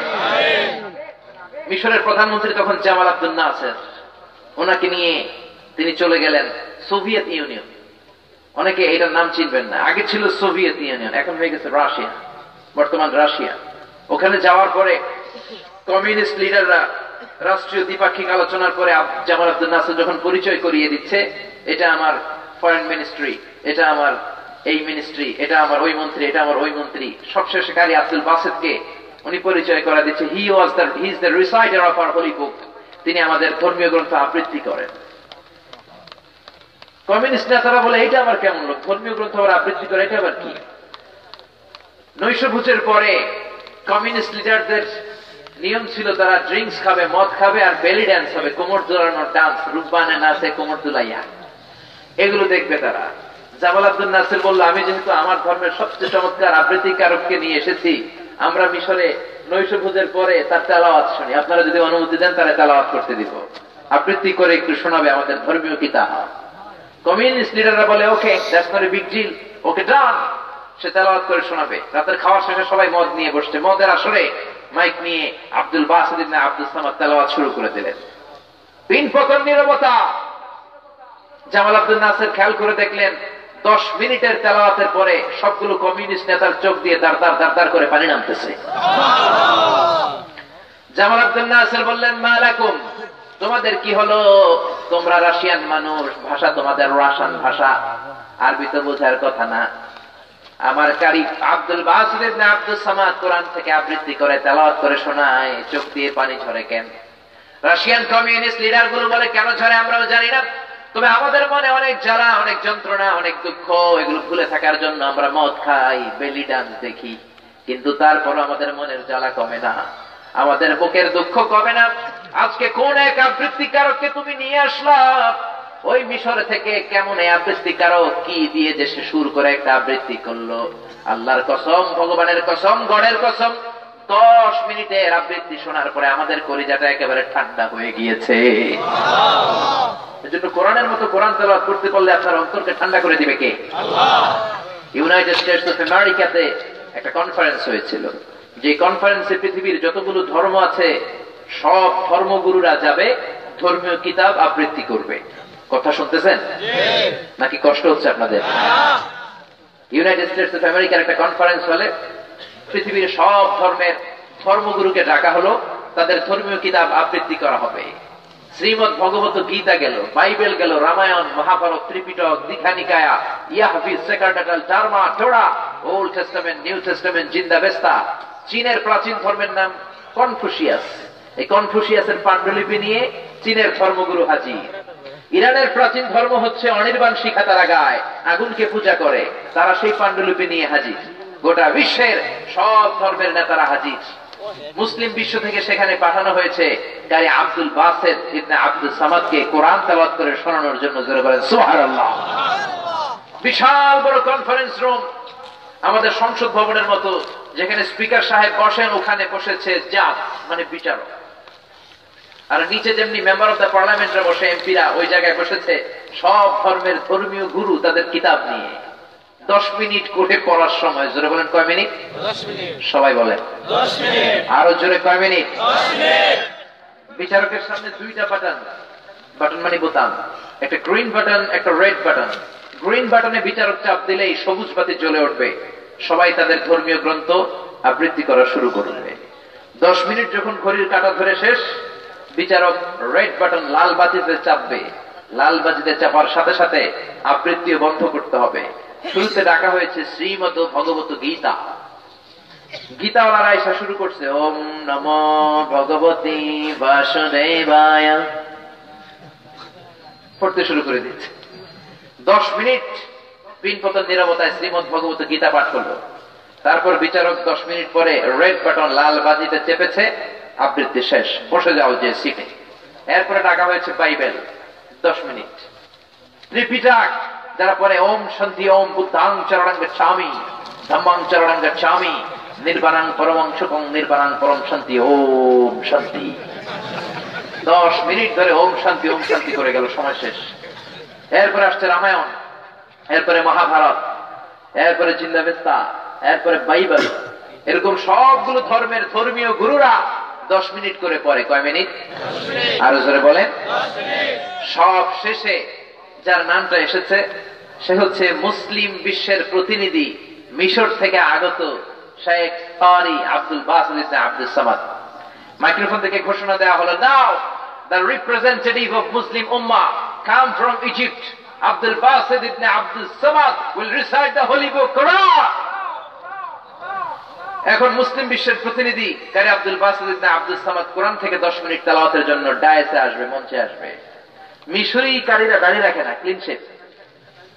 আব্দুল বাসিত ইবনে আব্দুস সামাদের কারি বাসিদেরও দাড়ি নাই, ঢোলা একটা জুব্বা, মাথায় একটা লাল টুপি, পাতলা একটা চাদর পরে কোরআনের একটা কপি নিয়ে তিনি আসতে শুরু করলেন পেছন থেকে, যেহেতু মুসলমান তো সিট পড়ছে পিছনে, সব শেষ থেকে তিনি হেঁটে সামনে এসেছেন, মাইক্রোফোনের সামনে তিনি দাঁড়ালেন। উনি পড়তে আরম্ভ করলেন সূরাতুল ফাতিহা। আপনারা যারা ওনার তেলাওয়াত শুনেছেন, উনি সূরাতুল ফাতিহাই পড়তে সময় লাগে 13 মিনিট, কিন্তু ওইখানে পড়ার সময় কয় মিনিট? কেন 13 মিনিট লাগে ওনার সূরা ফাতিহা? He repeat all the time long all the verses he recite. সে যে আয়াতগুলো পড়ে রিপিট করে করে পড়ে। আউযু বিল্লাহি মিনাশ শাইতানির রাজীম, বিসমিল্লাহির রহমানির রহিম বলে যখন আলহামদুলিল্লাহি রাব্বিল আলামিন বলবে, আর রহমানির রহিম বলবে, আবার আউযু বিল্লাহি থেকে শুরু করবে, এরপর আবার যাবে মালিকি ইয়াউমিদ্দিন, এরপর আবার আল্লাহু আকবার বলে আউযু বিল্লাহি মিনাশ শাইতানির রাজীম থেকে শুরু করবে। এজন্য সূরা ফাতিহা পড়তে ওনার সময় লেগে যায় 13 মিনিট। ওই কনফারেন্স রুমে উনি সূরা ফাতিহা দিয়ে শুরু করলেন। সূরা ফাতিহা শেষ করতে সময় লেগে গেছে 12 মিনিট। শ্রীমত ভগবতী অলরা হাততালি দেয়, সময় শেষ। কিন্তু কি আজীব তামাশা, 12 মিনিট চলে গেল, বিচারক তো লালবাতি চাপে না। ওনার কণ্ঠের তেলাওয়াত শুনে ইউনাইটেড স্টেটস অফ আমেরিকার কনফারেন্স রুমে পিনপতন নীরবতা, সব পাগলের মতো তাকিয়ে আছে। তাই আব্দুল বাসেত খেয়াল করে দেখলেন পুরো কনফারেন্স এখন আমার নিয়ন্ত্রণে, এটাই সুযোগ আল্লাহর কোরআন শুনিয়ে দেওয়ার। উনি সূরা আর রহমান তেলাওয়াত শুরু করে দিলেন। ওনার গলায় আল্লাহ যত সুর দিয়েছেন, আব্দুল বাসেতের গলায় আল্লাহ যত মেলোডি দিয়েছেন, যত সুরের ঝংকার দিয়েছেন, যত সুন্দর কণ্ঠ দিয়েছেন, সবগুলো কণ্ঠের সুরকে একসাথে করে, মেলোডিকে, টোন গুলোকে একসাথে করে Abdul Basit ibn Abdus Samad কোরআনের মর্যাদা বাড়ানোর জন্য আমেরিকার কনফারেন্স হলে সূরা ফাতিহার পরে আর রহমান তেলাওয়াত শুরু করে দিলেন। পুরো কনফারেন্সে কোনো আওয়াজ নাই, বিচারক এই দুনিয়াতে নাই। এত সুন্দর কণ্ঠ। 15 মিনিট চলে যায়, বিচারক লাল বাতি চাপে না। 20 মিনিট চলে যায়, বিচারক লাল বাতি চাপে না। 25 মিনিট চলে যায়, বিচারক লাল বাতি চাপে না। সুবহানাল্লাহ কইবেন না? 30 মিনিট চলে যায়, বিচারক লাল বাতি চাপে না। অর্গানাইজিং কমিটির চেয়ারম্যান চেয়ার ছেড়ে চলে এসেছে, এসে বিচারককে ধাক্কা দেয়, man what's the hell are you doing, why aren't you pressing the red button? তুমি লাল বাতি চাপো না কেন? তখন ওনার হুঁশ ফিরে আসছে, তাই তো। আবার তেলাওয়াতের দিকে যখন তাকায় আবার হুঁশ হয়ে যায়। পরে উনি পাগলের মতো দাঁড়িয়ে বলে, ও Abdul Basit ibn Abdus Samad, come from Egypt, there is no time limits for you, there is no time limitation for you, recite as you wish. O Abdul Baset, আজকের কনফারেন্সে তোর জন্য সময়ের কোনো ধারাবাধা নিয়ম নাই, তোর যত মনে চায় তুই পড়ে যা। Abdul Basit ibn Abdus Samad 30 minute থেকে 35 মিনিট সূরাত আর রহমান তেলাওয়াত করে শুনিয়েছেন। এই বিচারকের বিরুদ্ধে মামলা হয়েছে ইন্টারন্যাশনাল একটা আদালতে। যেহেতু কনফারেন্স আন্তর্জাতিক কনফারেন্স, মামলা হইলেও হবে আন্তর্জাতিক আদালতে। বলেন তো আন্তর্জাতিক আদালতটা কোথায়? সুইজারল্যান্ড, দি হেগের ওখানে ওনাকে ডাকা হয়েছে। মাননীয় আদালত বিচারককে বিচারকের কাঠগড়ায় যখন দাঁড় করিয়ে দেওয়া হলো, তিনি জিজ্ঞেস করলেন, hey man, you are the judge. There was 10 minutes for every competitor. সব প্রতিযোগীর জন্য সময় ছিল 10 minute. So I have given extra 30 minutes for Muslim. মুসলমানদের জন্য তুমি 30 মিনিট দিলা কেন? You have given to Bible 10 minutes. Tripitaka 10 minutes, Mahabharata 10 minutes. মহাভারতের দিলা 10 মিনিট, বাইবেল তেলাওয়াতের সময় দিলা 10 মিনিট। আব্দুল বাসেতকে 30 মিনিট দিলা কেন? I have made you the partiality between the books, among the books. বইগুলোর মধ্যে তুমি পার্সিয়ালিটি করলা কেন? সবাইকে দেওয়ার কথা ছিল কয় মিনিট, কিন্তু কোরআনকে দিছে কয় মিনিট? বিচারক বলে, I have a question, I have a very humble question to you. আমার একটা প্রশ্ন আছে, আগে এটার উত্তর দেন। মহামান্য আদালত তো কি রে, আমি দুনিয়ার প্রশ্ন করি, আজকে আমারে প্রশ্ন করে। কি প্রশ্ন? What's your question man? সেই কোরআনের বিচারক বলল, I have a humble question, সেটা হচ্ছে যখন আমি বাইবেলকে সময় দিলাম, আমি ঘড়ি দেখতে পারছি, আমার নার্ভাস সিস্টেম ঠিক আছে, আমার নিউরাল কানেক্টিভিটি ঠিক আছে, আমার সময়ের জ্ঞান আছে, আমার হিতাহিত জ্ঞান আছে। যখন ত্রিপিটককে সময় দিলাম, আমার সময়ের জ্ঞান আছে, আমার হিতাহিত জ্ঞান আছে, আমি আমার সাথে আছি। সবাইকে দিলাম, সময়ের জ্ঞান আছে, আমার নার্ভাস সিস্টেম ঠিক আছে। কিন্তু ওই যে মুসলমান দেশের প্রতিনিধি মিশর থেকে আসা কারি Abdul Basit ibn Abdus Samad আমার সামনে এসে কি বলে যে একটা টান মারলো, ওই টান দেওয়ার সাথে সাথে আমার হুঁশ নাই। আমার নার্ভাস সিস্টেম ফল ডাউন করেছে, আমার নিউরাল কানেক্টিভিটিতে সমস্যা, ঝিম মেরে আমার শরীর কাঁপতে শুরু করেছে। আমি কি সাগরের উপরে না বাতাসের উপরে আমি নিজেই জানি না। আমার সময়ের কোনো জ্ঞান নাই, আমার হিতাহিত কোনো বুদ্ধি নাই। যখন আমার নিউরন কানেক্টিভিটি নাই, যখন আমার নার্ভাস সিস্টেম ফল করছে, যখন আমার হিতাহিত জ্ঞান নাই, সময়ের কোনো জ্ঞান নাই, how can I press the red button? কেমন করে মেডিকেলি আনফিট থাকা অবস্থায় আমি সময়ের হিসাব করে লাল বাতি চাপবো? আগে এই উত্তর তুমি আমার দাও। এই বিচারকের কোনো বিচারই হয় নাই, কারণ সে মেডিকেলি ওই সময় আনফিট ছিল। ক্ষণিকের জন্য, 30 মিনিটের জন্য মেডিকেলি তাকে আনফিট বানাই দিছে কে? চিল্লায় বলেন কে? আমাদের কণ্ঠ শুনে যদি মানুষ কাঁদে, সুদাইসির কণ্ঠ শুনে যদি এরকম মানুষ পাগল হয়ে যায়, আব্দুল বাসাদের কণ্ঠ শুনে যদি মানুষ পাগল হয়ে যায়, বিশ্বনবী যখন তেলাওয়াত করতেন মক্কার কি অবস্থা তখন হতো? বিশ্বনবী যখন তেলাওয়াত করতেন, মক্কার কাফের মুশরিক গুলো, নাস্তিক গুলো দিনের বেলা বিশ্বনবীর বিরুদ্ধে মানুষের কাছে ভোট চায়, দিনের বেলা বিশ্বনবীর বিরোধিতা করে, বিশ্বনবীর গালি দেয়, রাত্রিবেলা লুকিয়ে লুকিয়ে বিশ্বনবীর দরজার সামনে যে কোরআন তেলাওয়াত শুনে। আবু জাহেল শুনে, উতবা শুনে, শাইবা শুনে, ওয়ালিদ ইবনে মুগীরা শুনে। দিনের বেলায় বিশ্বনবীর বিরোধিতা, রাত্রে বেলায় নবীর কণ্ঠের তেলাওয়াত শোনার জন্য পাগল হয়ে যায়। সুবহানাল্লাহ। তার মানে কি জাদু আল্লাহ বিশ্বনবীর গলায় দিয়েছিলেন, কি সুরের ঝংকার আল্লাহ বিশ্বনবীকে দিয়েছিলেন। কিয়ামতের দিন সব জান্নাতীদেরকে নিয়ে আল্লাহ একটা কনফারেন্স করবেন। ওই কনফারেন্স রুম আল্লাহ উদ্বোধন করবেন দাউদ আলাইহিস সালামকে দিয়ে। তিনি জাবুর কিতাব থেকে 150টা ছড়া গানের কয়েকটা ছড়া গান তেলাওয়াত করে শোনাবে। এরপরে রব্বুল আলামিন বিশ্বনবীকে ডাকবেন, ও বিশ্বনবী এবার আপনি কোরআন থেকে তেলাওয়াত করেন। বিশ্বনবীর উপর নাজিল হওয়া সবচাইতে সুন্দর সূরা সূরা ইয়াসিন তেলাওয়াত করবেন। ইয়াসিন ওয়াল কুরআনিল হাকীম ইন্নাকা লামিনাল মুরসালিন আলা সিরাতিম মুস্তাকিম। দুনিয়ায় আমরা বিশ্বনবীর তেলাওয়াত শুনতে পারি নাই, জান্নাতে যাওয়ার সৌভাগ্য যদি আমাদের হয়, সেদিন আমরা সবাই মিলে বিশ্বনবীর তেলাওয়াত শুনবো। চিল্লায় বলেন ঠিক কিনা?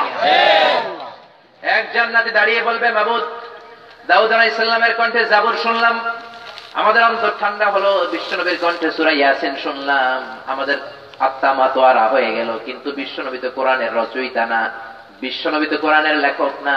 কোরআনের লেখক কে?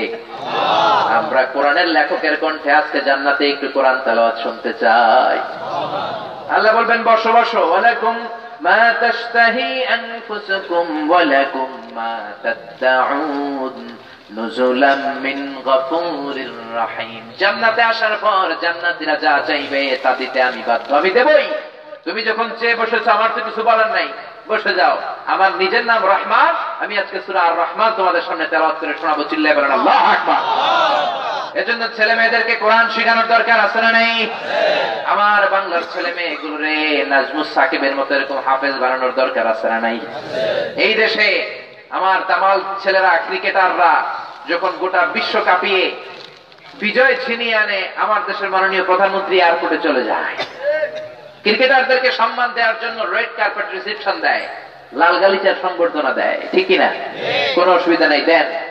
কিন্তু আপনি তাদেরকে লাল গালিচার সংবর্ধনা দিলেন, তারা বিশ্বে বাংলাদেশের নাম উপরের দিকে নিয়েছে, তাই আমার নাজমুস সাকিব কি গোটা বিশ্বে বাংলাদেশের নাম উজ্জ্বল করে নাই?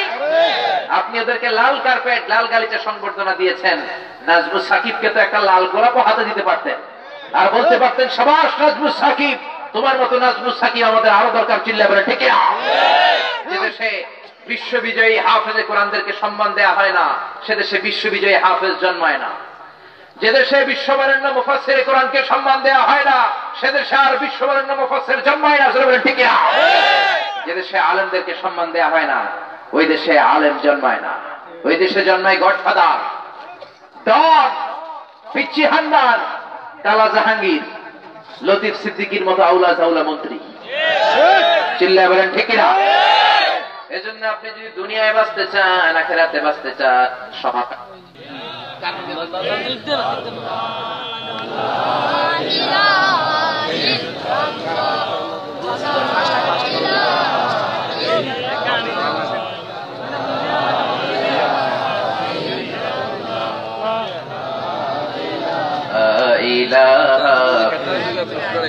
কোরআনের মাহফিলে বসবে যারা, আল্লাহর কাছে প্রিয় তারা, আল্লাহর কাছে প্রিয় যারা, জান্নাতে প্রবেশ করবে তারা, জোরে লা ইলাহা লা ইলাহা ইল্লাল্লাহু মুহাম্মাদুর রাসূলুল্লাহ সাল্লাল্লাহু আলাইহি সাল্লাম। আপনারা দুইজন ওঠা বসা করতেছেন কেন?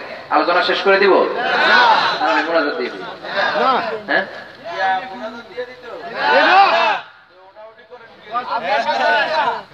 আমরা কি করছি? আমরা কিছুক্ষণ পরে দোয়ার দিকে যাব, আর অল্প কয়েক মিনিট কথা শুনে আমরা সবাই একসাথে দোয়া নিয়ে যাব। আজকে আখেরি মোনাজাত না করে কে কে চলে যাবেন মাঝখান দিয়ে? একটু হাত তুলে আমার আগেই দেখা দেন তো।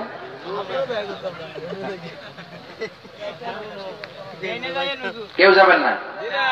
আজকে এই মাহফিলটা আমার এই বছরের শেষ মাহফিল। আমার আজকে মাহফিল ছিল যশোরে, মাহফিলটা বন্ধ করে দেয়া হয়েছে। গত সপ্তাহে দুইটা প্রোগ্রাম নিয়ে গিয়েছিলাম, সাতক্ষীরা আর যশোর।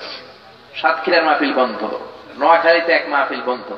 কিছু কিছু পাগলা লোক আছে, তাফসীরুল কোরআন শুনলেই গায়ে চুলকানি বাড়ে, আছে না নাই? নামাজ রোজার ধারে ধারে না, তাফসীরে মাহফিল চোখে সয় না, আছে না নাই? নামাজ রোজার ধারে ধারে না, তাফসীরে মাহফিল চোখে সয় না। শুধু খেলে কবু একবার ওই গুনাতি হাতুর ফাঁকি দিলি শুধু জনগণকে, আল্লাহর দরবারে বরখাস্ত খাস্ত হয় পাপ করিবার হস্ত হস্ত হয়, তাই যদি হয় ব্যস্ত ব্যস্ত কি করিলি দুনিয়াতে, নিজেকে সঠিক বলে ফাঁকি দিলি শুধু জনগণকে, আল্লাহর দরবারে বরখাস্ত খাস্ত হয় পাপ করিবার হস্ত হস্ত হয়, তাই যদি হয় ব্যস্ত ব্যস্ত। চিল্লা বলে ঠিক না? আল্লাহ এদেরকে হেদায়েত দান করুক, আমরা পড়ি আমিন। এজন্য জীবনে মরণে সমাধান যদি পেতে চান কোরআনের দিকে যেতে হবে, কেননা কোরআনের একটা নাম হলো আল ফুরকান। কোরআনের নাম কি? সবাই বলেন কি নাম? ইফাররাকু বাইনাল হাক্কি ওয়াল বাতিল। কোরআন হক আর বাতিলের মাঝে পার্থক্য করে দেয়। It differentiates between right and wrong. This Quran differentiates between good and bad. ভালো খারাপের মধ্যে পার্থক্য করে দেয়। কোন বিষয়ে যদি আপনি সংশয়ে থাকেন, কনফিউশনে থাকেন, আপনি কোরআনের দিকে যাবেন। কোন দিকে যাবেন? আপনি কোরআন দিয়ে যাচাই করেন, কোরআন দিয়ে টেস্ট করেন, কোরআন দিয়ে ইভালুয়েট করেন, because Quran can provide you the real solution. কোরআনই আপনাকে একমাত্র আসল সমাধান দিবে, জীবনেও দিবে, মরণেও দিবে, ঠিক না? সমাধান চাও যদি জীবনে মরণে, ফিরে যাও খুঁজে নাও, চোখ রাখো কোরআনে। পড়েন সবাই। সমাধান চাও যদি জীবনে মরণে, ফিরে যাও খুঁজে নাও, চোখ রাখো কোরআনে। If you want a solution this dunya and akhirah, go back, have a look to the holy Quran. ঠিক না? জীবনে মরণের সমাধান চান, কোরআন থেকে সমাধান নেন। জীবন সাজাতে চান, কোরআন দিয়ে সাজান। কোরআন দিয়ে না সাজালে আপনার জীবন সুন্দর হবে না। আমি বলি যে কোরআন দিয়ে না সাজালে দেশ সুন্দর হবে না, ফ্যামিলি সুন্দর হবে না, সমাজকে সুন্দর হবে না, এদেশ থেকে দুর্নীতিও বন্ধ করা যাবে না। যেরকম ঠিক না? দুর্নীতি দমন কমিশন দিয়ে দুর্নীতি বন্ধ হয় না। আমি একটা নাম দিয়ে ফেলছি, এটার ল্যাংড়া দুদক। ল্যাংড়া দুর্নীতি দমন কমিশন। যে দুর্নীতি দমন কমিশন দিয়ে দুর্নীতি বন্ধ হবে, ওটার ভিতরে দুর্নীতি আছে না নাই? জোরে বলেন। এই জন্য দুর্নীতি বন্ধ করার যে কিতাব আল্লাহ পাঠিয়েছে, কিতাবটার নাম কি? এই কিতাব আপনি সমাধানের গাইডবুক হিসেবে নেন। দেশে আর কোন টেন্ডারবাজি থাকবে না, চাঁদাবাজি থাকবে না, হত্যা থাকবে না, গুম থাকবে না, খাদ্যে ভেজাল দেয়া থাকবে না, ইফতিজিং থাকবে না, ওজনে কম দেয়া থাকবে না, মাছে ফরমালিন দেয়া থাকবে না। চিল্লায় বলেন ঠিক না? এজন্য এই কোরআনটা হলো সমাধানের কিতাব। একটা সময় ছিল আমাদের সালফে সালিহিন যারা ছিল, জীবন মরণ তাদের কোরআন দিয়ে বাঁধা। কি দিয়ে? তারা জীবন মরণ কোরআন দিয়ে বেঁধেছেন। একজন মহিলা ছিল যাকে আরবি সাহিত্যের বইয়ে নাম দেওয়া হয়েছে আল মুতাকাল্লিমাতু বিল কোরআন। তিনি নাকি তার জীবনের সবগুলো কথা কোরআন দিয়ে বলেছেন। সুবহানাল্লাহ কইবেন না? একটা সহিহ হাদিসের কিতাব আছে, সহিহ ইবনে হিব্বান। এই ইবনে হিব্বান একটা কিতাব লিখেছে রাওদাতুল উকালা। এর মধ্যে তিনি এনেছেন ইমাম বুখারীর নাম শুনছেন না আপনারা? কথা কয় না। বুখারী শরীফ নাম শুনেছেন? এটার সংকলক হচ্ছে ইমাম বুখারী। আলেম কি বড় না ছোট? কত বড়? অনেক বড় আলেম। আসাহুল কুতুব বাদা কিতাবিল্লাহিল মুসান্নাফা। আল্লাহর কিতাবের পরে এই পৃথিবীতে সবচেয়ে সেরা যে বই, এটার নাম বুখারী শরীফ। কি নাম? সহিহ বুখারী। কি নাম? ইমাম বুখারীর উস্তাদ, তার নাম ছিল আব্দুল্লাহ ইবনে আল মুবারক। আব্দুল্লাহ ইবনুল মুবারক ইমাম বুখারীর উস্তাদ। কার উস্তাদ? আরো জোরে বলেন। তো ইমাম বুখারী যদি এত বড় আলেম হয়, আর তার উস্তাদ যদি হয় আব্দুল্লাহ ইবনে মুবারক, ওই আলেমটা বড় না ছোট? জোরে বলেন, বড় না ছোট? এই আব্দুল্লাহ ইবনে মুবারক জিলহজ মাসে, কোন মাসে? কথা বলতে হবে আমার সাথে, কোন মাসে? জিলহজের মাসে হজ করে ফিরে আসতেছে। হঠাৎ মরুভূমির মধ্যে দেখলেন চাদর পেছনে একটা মহিলা শুয়ে আছে। কে শুয়ে আছে? বৃদ্ধা মহিলা। অবাক হলেন, কিরে হজের মাসে এই মরুভূমির মাঝখানে বুড়ো মহিলা শুয়ে আছে কেন? বুড়ো মহিলার কাছে যেয়ে বললেন, বুড়িমা আসসালামু আলাইকুম। আসসালামু আলাইকুম শোনার পরে বুড়ি তার চাদর খুলে তাকিয়ে দেখলো আব্দুল্লাহ ইবনে মুবারক। তারে বুড়িমা চিনে না। বুড়িমা সালামের উত্তর দিলেন, সালামুন কাওলাম মির রাব্বির রহিম। সালামুন কাওলাম মির রাব্বির রহিম, এটা কোরআনের একটা আয়াত। এই আয়াতের অর্থ হলো আল্লাহর পক্ষ থেকে তার কথা হিসেবে তোমার উপরে সালাম। জোরে বলেন আল্লাহু আকবার। বুড়ি বলতে পারতেন ওয়া আলাইকুম আসসালাম। আমাদেরকে আসসালামু আলাইকুম বললে আমরা কি বলি বলেন? বুড়ি বলতে পারতেন ওয়া আলাইকুম আসসালাম। বুড়ি ওয়া আলাইকুম আসসালাম না বলে বললেন সালামুন কাওলাম মির রাব্বির রহিম। কোরআন থেকে আয়াত তেলাওয়াত করে দিলেন, সালামের উত্তর হয়ে গেল। আব্দুল্লাহ ইবনে মুবারক বুড়িকে জিজ্ঞেস করলেন, বুড়িমা আপনি এখানে কি করেন? একা একা লোকজন নাই কেন? মরুভূমির এই গরমের মধ্যে বসে কি করেন? এই প্রশ্নের জবাবে বুড়ি বললেন, মাইয়ুদলিলিল্লাহু ফালা হাদিয়া লাহ। কোরআন থেকে আয়াত পড়ে দিলেন, আল্লাহ যারে পথ হারায় দেয়, পথ ভুলায় দেয়, তারে পথ দেখানোর কেউ নাই। এই আয়াতটা তেলাওয়াত করে বুড়ি বুঝাতে চাইলাম, আমি বাপু পথ হারিয়ে ফেলেছি, আমি পথ হারিয়ে ফেলেছি। আব্দুল্লাহ ইবনে মুবারক তো কম বড় আলেম না। প্রত্যেকটা আয়াত শুনে শুনে উনি বুঝে যাচ্ছেন বুড়ি কি বুঝাতে চায়। উনি এবার জিজ্ঞেস করলেন, বুড়িমা পথ হারিয়েছেন আমি বুঝলাম, কিন্তু আপনি কই যাবেন, বাড়ি কোথায়? এই কথার জবাবে তিনি কোরআনের একটা আয়াত তেলাওয়াত করলেন, সুবহানাল্লাযী আসরা বিআবদিহি লাইলাম মিনাল মাসজিদিল হারামি ইলাল মাসজিদিল আকসা। মেরাজের আয়াত মেরে দিতে দিকে কোন আয়াত? এর মানে হলো প্রশংসায় আল্লাহর, যে আল্লাহ মসজিদুল হারাম থেকে তার বান্দাকে নিয়ে মসজিদুল আকসা মানে ফিলিস্তিনের দিকে নিয়ে যায়। সুবহানাল্লাহ। এই আয়াত দিয়ে পুরি বুঝাতে চাইলেন, এসেছিলাম মসজিদুল হারামে হজের জন্য, আর যাচ্ছি আমি মসজিদুল আকসা, যেই দেশে ফিলিস্তিনে আমার বাড়ি। আব্দুল্লাহ ইবনে মুবারক খুব ভালো করেই বুঝলেন বুড়ির বাড়ি ফিলিস্তিন, ফিলিস্তিনে যাচ্ছে কোন? সুবহানাল্লাহ। কিন্তু আব্দুল্লাহ ইবনে মুবারক একটু টেনশনে পড়ে গেলেন। ঘটনা কি? তিনটা প্রশ্ন করলাম, উনি উত্তর আমার মতো না দিয়ে খালি কোরআনের আয়াত মারে। কি মারে? আর এমন এমন আয়াত মারে, ওই আয়াতের মাধ্যমে প্রশ্নের উত্তরও হয়ে যায়। চিল্লায় বলেন আল্লাহু আকবার। আব্দুল্লাহ ইবনে মুবারক বলেন, ঘটনা তো বেশি সুবিধার না, আরেকটু ভিতরে ঢুকে দেখি কি হয়। এবার আব্দুল্লাহ ইবনে মুবারক বুড়িকে জিজ্ঞেস করলেন, মা মুনযু কাম ইয়াউমিন আনতি হুনা, কয়দিন ধরে মরুভূমিতে পড়ে আছেন? বুড়ি এ প্রশ্নের জবাবে কোরআন থেকে আয়াত পড়ে দিলেন, সালাসা লায়ালিন সাবিয়া। একদিন নয়, 2 দিন নয়, টানা 3 দিন 3 রাত মরুভূমির মধ্যে একা পড়ে আছি। সুবহানাল্লাহ। আরো আসতে পড়েন না সুবহানাল্লাহ। আব্দুল্লাহ ইবনে মুবারক অবাক হয়ে গেলেন, হায় হায়, এত বয়স্ক একটা মহিলা খাওয়া দাওয়া ছাড়া মরুভূমির মধ্যে একা একা কেমনে পড়ে আছে? আব্দুল্লাহ ইবনে মুবারক বুড়িরে জিজ্ঞেস করলেন, বুড়িমা 3 দিন পরে আছেন তো আপনি কি খান, খাবার ফেলেন কোথায়? বুড়ি আবার কোরআনের আয়াত তেলাওয়াত করে দিলেন, হুয়া ইউতি'মুনি ওয়া ইয়াসকিন। যে আল্লাহ তোমারে খাওয়ায়, যে আল্লাহ গোটা বিশ্বের মানুষরে খাওয়ায়, 3 দিন যাবত ওই আল্লাহ আমারেও খাওয়ায়া বাঁচিয়ে রেখেছেন। জোরে কোন ঠিক কিনা? আব্দুল্লাহ ইবনে মুবারকের মাথায় আর কিছু ধরে না। এই কেমন মহিলা, আমি প্রশ্ন করলেই খালি কোরআনের আয়াত বলে দেয়, আর এমন একটা আয়াত বলে যে আয়াতের মাধ্যমে আমি উত্তরও পেয়ে যাই। উত্তরের মধ্যে চলে আসে, চিৎকার করে বলেন ঠিক কিনা? আব্দুল্লাহ ইবনে মুবারক অবাক হয়ে বুড়িরে বললেন, বুড়িমা বুঝলাম আল্লাহ আপনার খাবার খাওয়ায়, মনে হয় আপনার কাছে কোনো খাবার ছিল, কিন্তু এবার বলেন 3 দিন যাবৎ শুয়ে আছেন, 3 দিনে 3 পাঁচা 15 ওয়াক্ত নামাজ কেমনে পড়লেন?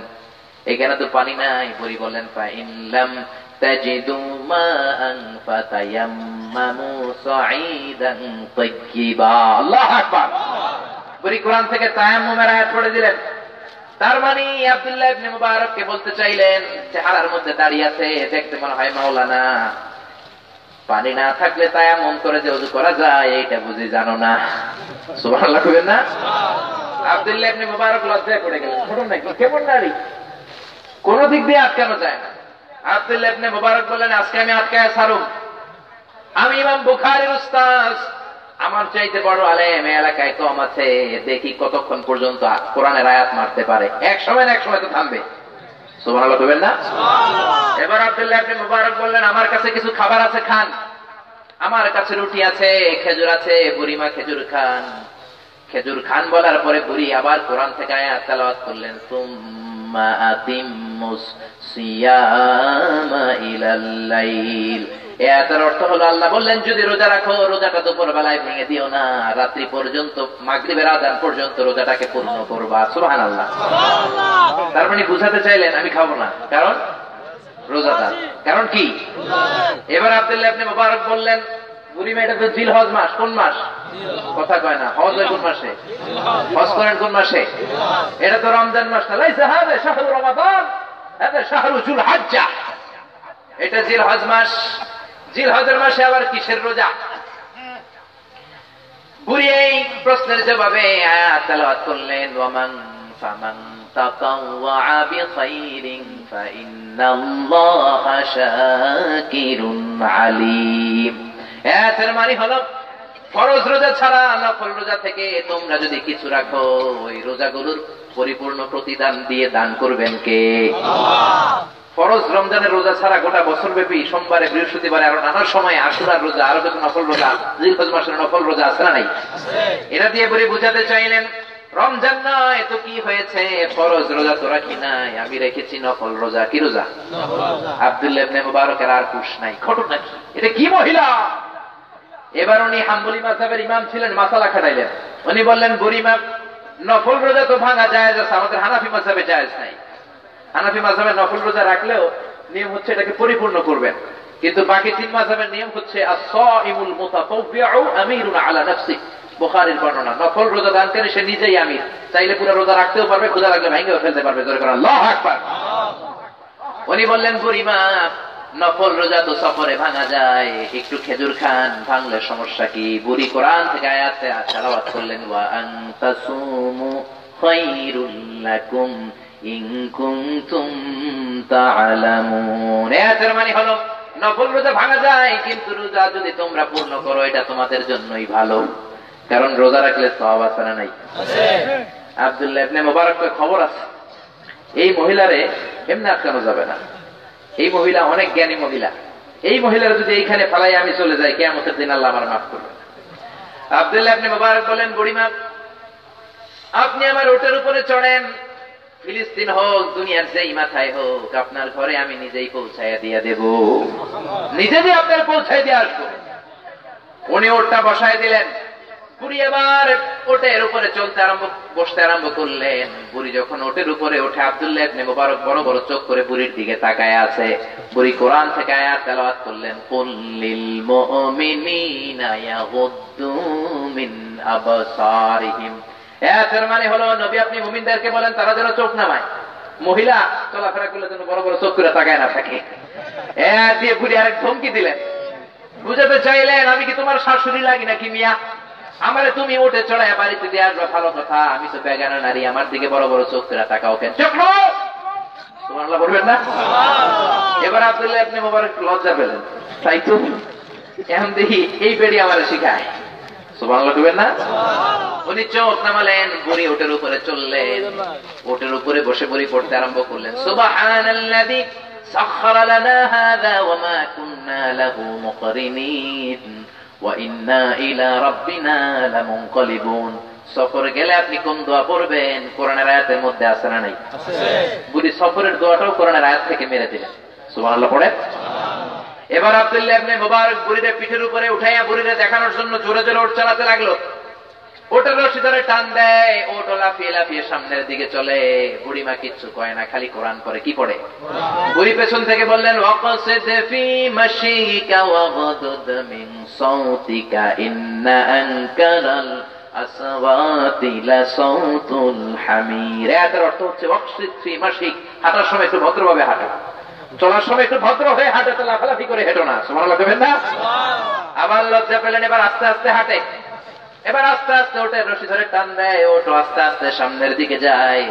আরব বিশ্বের একটা নিয়ম ছিল, ওটের সামনে বসে যদি কেউ কবিতা তেলাওয়াত করে, কবিতার তালে তালে ওট সুন্দরভাবে পা ফেলে ফেলে হাঁটে। আব্দুল্লাহ ইবনে মুবারক কবিতা জানতেন, অনেক কবিতা আরবি জানতেন, তেলাওয়াত করা শুরু করে দিলেন। বুড়িমা পেছন থেকে আবার কোরআন থেকে আয়াত করলেন। বুড়ি বললেন, ফাকরাউ মা তায়াসসারা মিনাল কোরআন। এর অর্থ হলো, কোরআনের যে দিক দিয়ে তোমার সহজ লাগে তুমি ওই দিক দিয়ে পড়ো। তার মানে বুঝালেন, সারাদিন যদি কবিতা পড়ো কোনো সওয়াব আছে নাকি? কিন্তু ঘোড়া চালানোর সময়, উট চালানোর সময় যদি কোরআন তেলাওয়াত করো, প্রত্যেকটা অক্ষরে 10টা করে নেকি দিবে কে? আল্লাহ।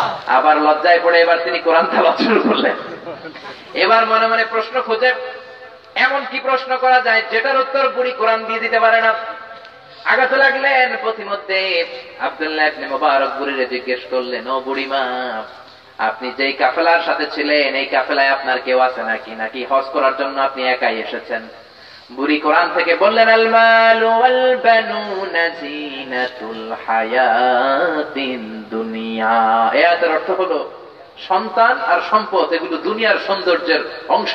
মানে বুঝাতে চাইলেন, এই কাফেলায় আমার কিছু সন্তানও আছে, আমার কিছু সম্পদও আছে। সুবহানাল্লাহ বলবেন না আপনারা? এইবার আব্দুল্লাহ ইবনে মুবারক নিলেন চান্স, তো এইবার পাইছি। বুড়ির সন্তানদের নাম কি, এগুলো জিজ্ঞামু। আপনার ছেলে মেয়ে আছে বুঝলাম, আপনার সন্তান আছে এই কাফেলার মধ্যে। এবার জিজ্ঞেস করলেন, মাসমু আবনাইকা ইয়া জাদ্দাতি ইয়া আজুজ, ও বৃদ্ধ মহিলা, আপনি বললেন কাফেলায় আপনার কিছু সন্তান আছে, এবার বলেন সন্তানের নাম কি? এবার তোর উত্তর দিতে পারবে না। বুড়ি কোরআন থেকে 3টা আয়াত তেলাওয়াত করলেন। কয়টা? জোরে বলেন, কয়টা? 3টা। এক নম্বরে পড়লেন, ওয়াত্তাখাযাল্লাহু ইব্রাহিমা খলিলা ওয়া কাল্লামাল্লাহু মূসা তাকলীমা ইয়া ইয়াহইয়া খুযিল কিতাবা বিকুওয়া। পড়েন আল্লাহু আকবার। তার মানে বুঝালেন, আমার এক ছেলের নাম, আরেক ছেলের নাম, আরেক ছেলের নাম। আল্লাহু আকবার। আজেবাজে নাম আমাদের মতো নান্টু বল্টু সল্টু রাখে নাই, কারণ নান্টু বল্টু সল্টু তো কোরআনে নাই, ঠিক কিনা?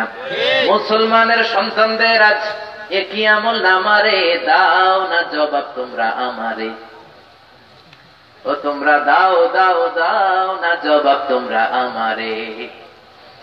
ইসলামী নাম কেবল তোমরা খাতায় টুকে রাখো, নান্টু বল্টু সল্টু মল্টু আরো রাখো জন্টু রন্টু, এমন নামটি রাখে আজকাল কামারে, দাও না জবাব তোমরা আমারে। মুসলমানদের সন্তানদের আজ কি আমল নামারে, দাও না জবাব তোমরা আমারে। বিশ্বনবী বললেন, আহাব্বুল আসমা ইলাল্লাহি আব্দুল্লাহ আব্দুর রহমান, আল্লাহর কাছে সব চাইতে প্রিয় নাম একটা হলো আব্দুল্লাহ আর একটা আব্দুর রহমান। কিয়ামতের দিন তুদআউনা ইয়াওমাল কিয়ামাতি বিআসমাইকুম ওয়া বিআসমাই আবাইকুম, কিয়ামতের দিন রব্বুল আলামিন প্রত্যেকের নাম ধরে তার বাবার নাম ধরে ডাকবে। এজন্য ছেলের নাম যদি হয় আব্দুল্লাহ, বাবার নাম আব্দুর রহমান, আল্লাহ বলবেন তাআলা ইয়া আব্দুল্লাহ ইবনে আব্দুর রহমান, আব্দুর রহমানের ছেলে আব্দুল্লাহ। আর পোলার নাম যদি হয় নালটু, বাপের নাম যদি হয় জলটু, আল্লাহ বলবেন নলটু ইবনে জলটু, সামনে আয়। জোরে কোন ঠিক কিনা? কিয়ামতের দিন রব্বুল আলামিন একটা ডাক দিবেন, মারিয়াম, ইব্রাহিম। রব্বুল আলামিনের ডাক শোনার সাথে সাথে দুনিয়ার সব মারিয়াম হাত তুলে দাঁড়াবে, দুনিয়ার সব ইব্রাহিম হাত তুলে দাঁড়াবে। আল্লাহ ডেকে বলবেন, এত মারিয়াম কেন, এত ইব্রাহিম কেন? আমি তো এত এত মারিয়াম আর ইব্রাহিমকে ডাকি নাই, আমার কলিজার টুকরা খলিল ইব্রাহিমকে ডেকেছি, আমার নবী সাইয়েদনা ঈসার মা মারিয়ামকে ডেকেছি। এত মারিয়াম কারা রে, এত ইব্রাহিম কারা?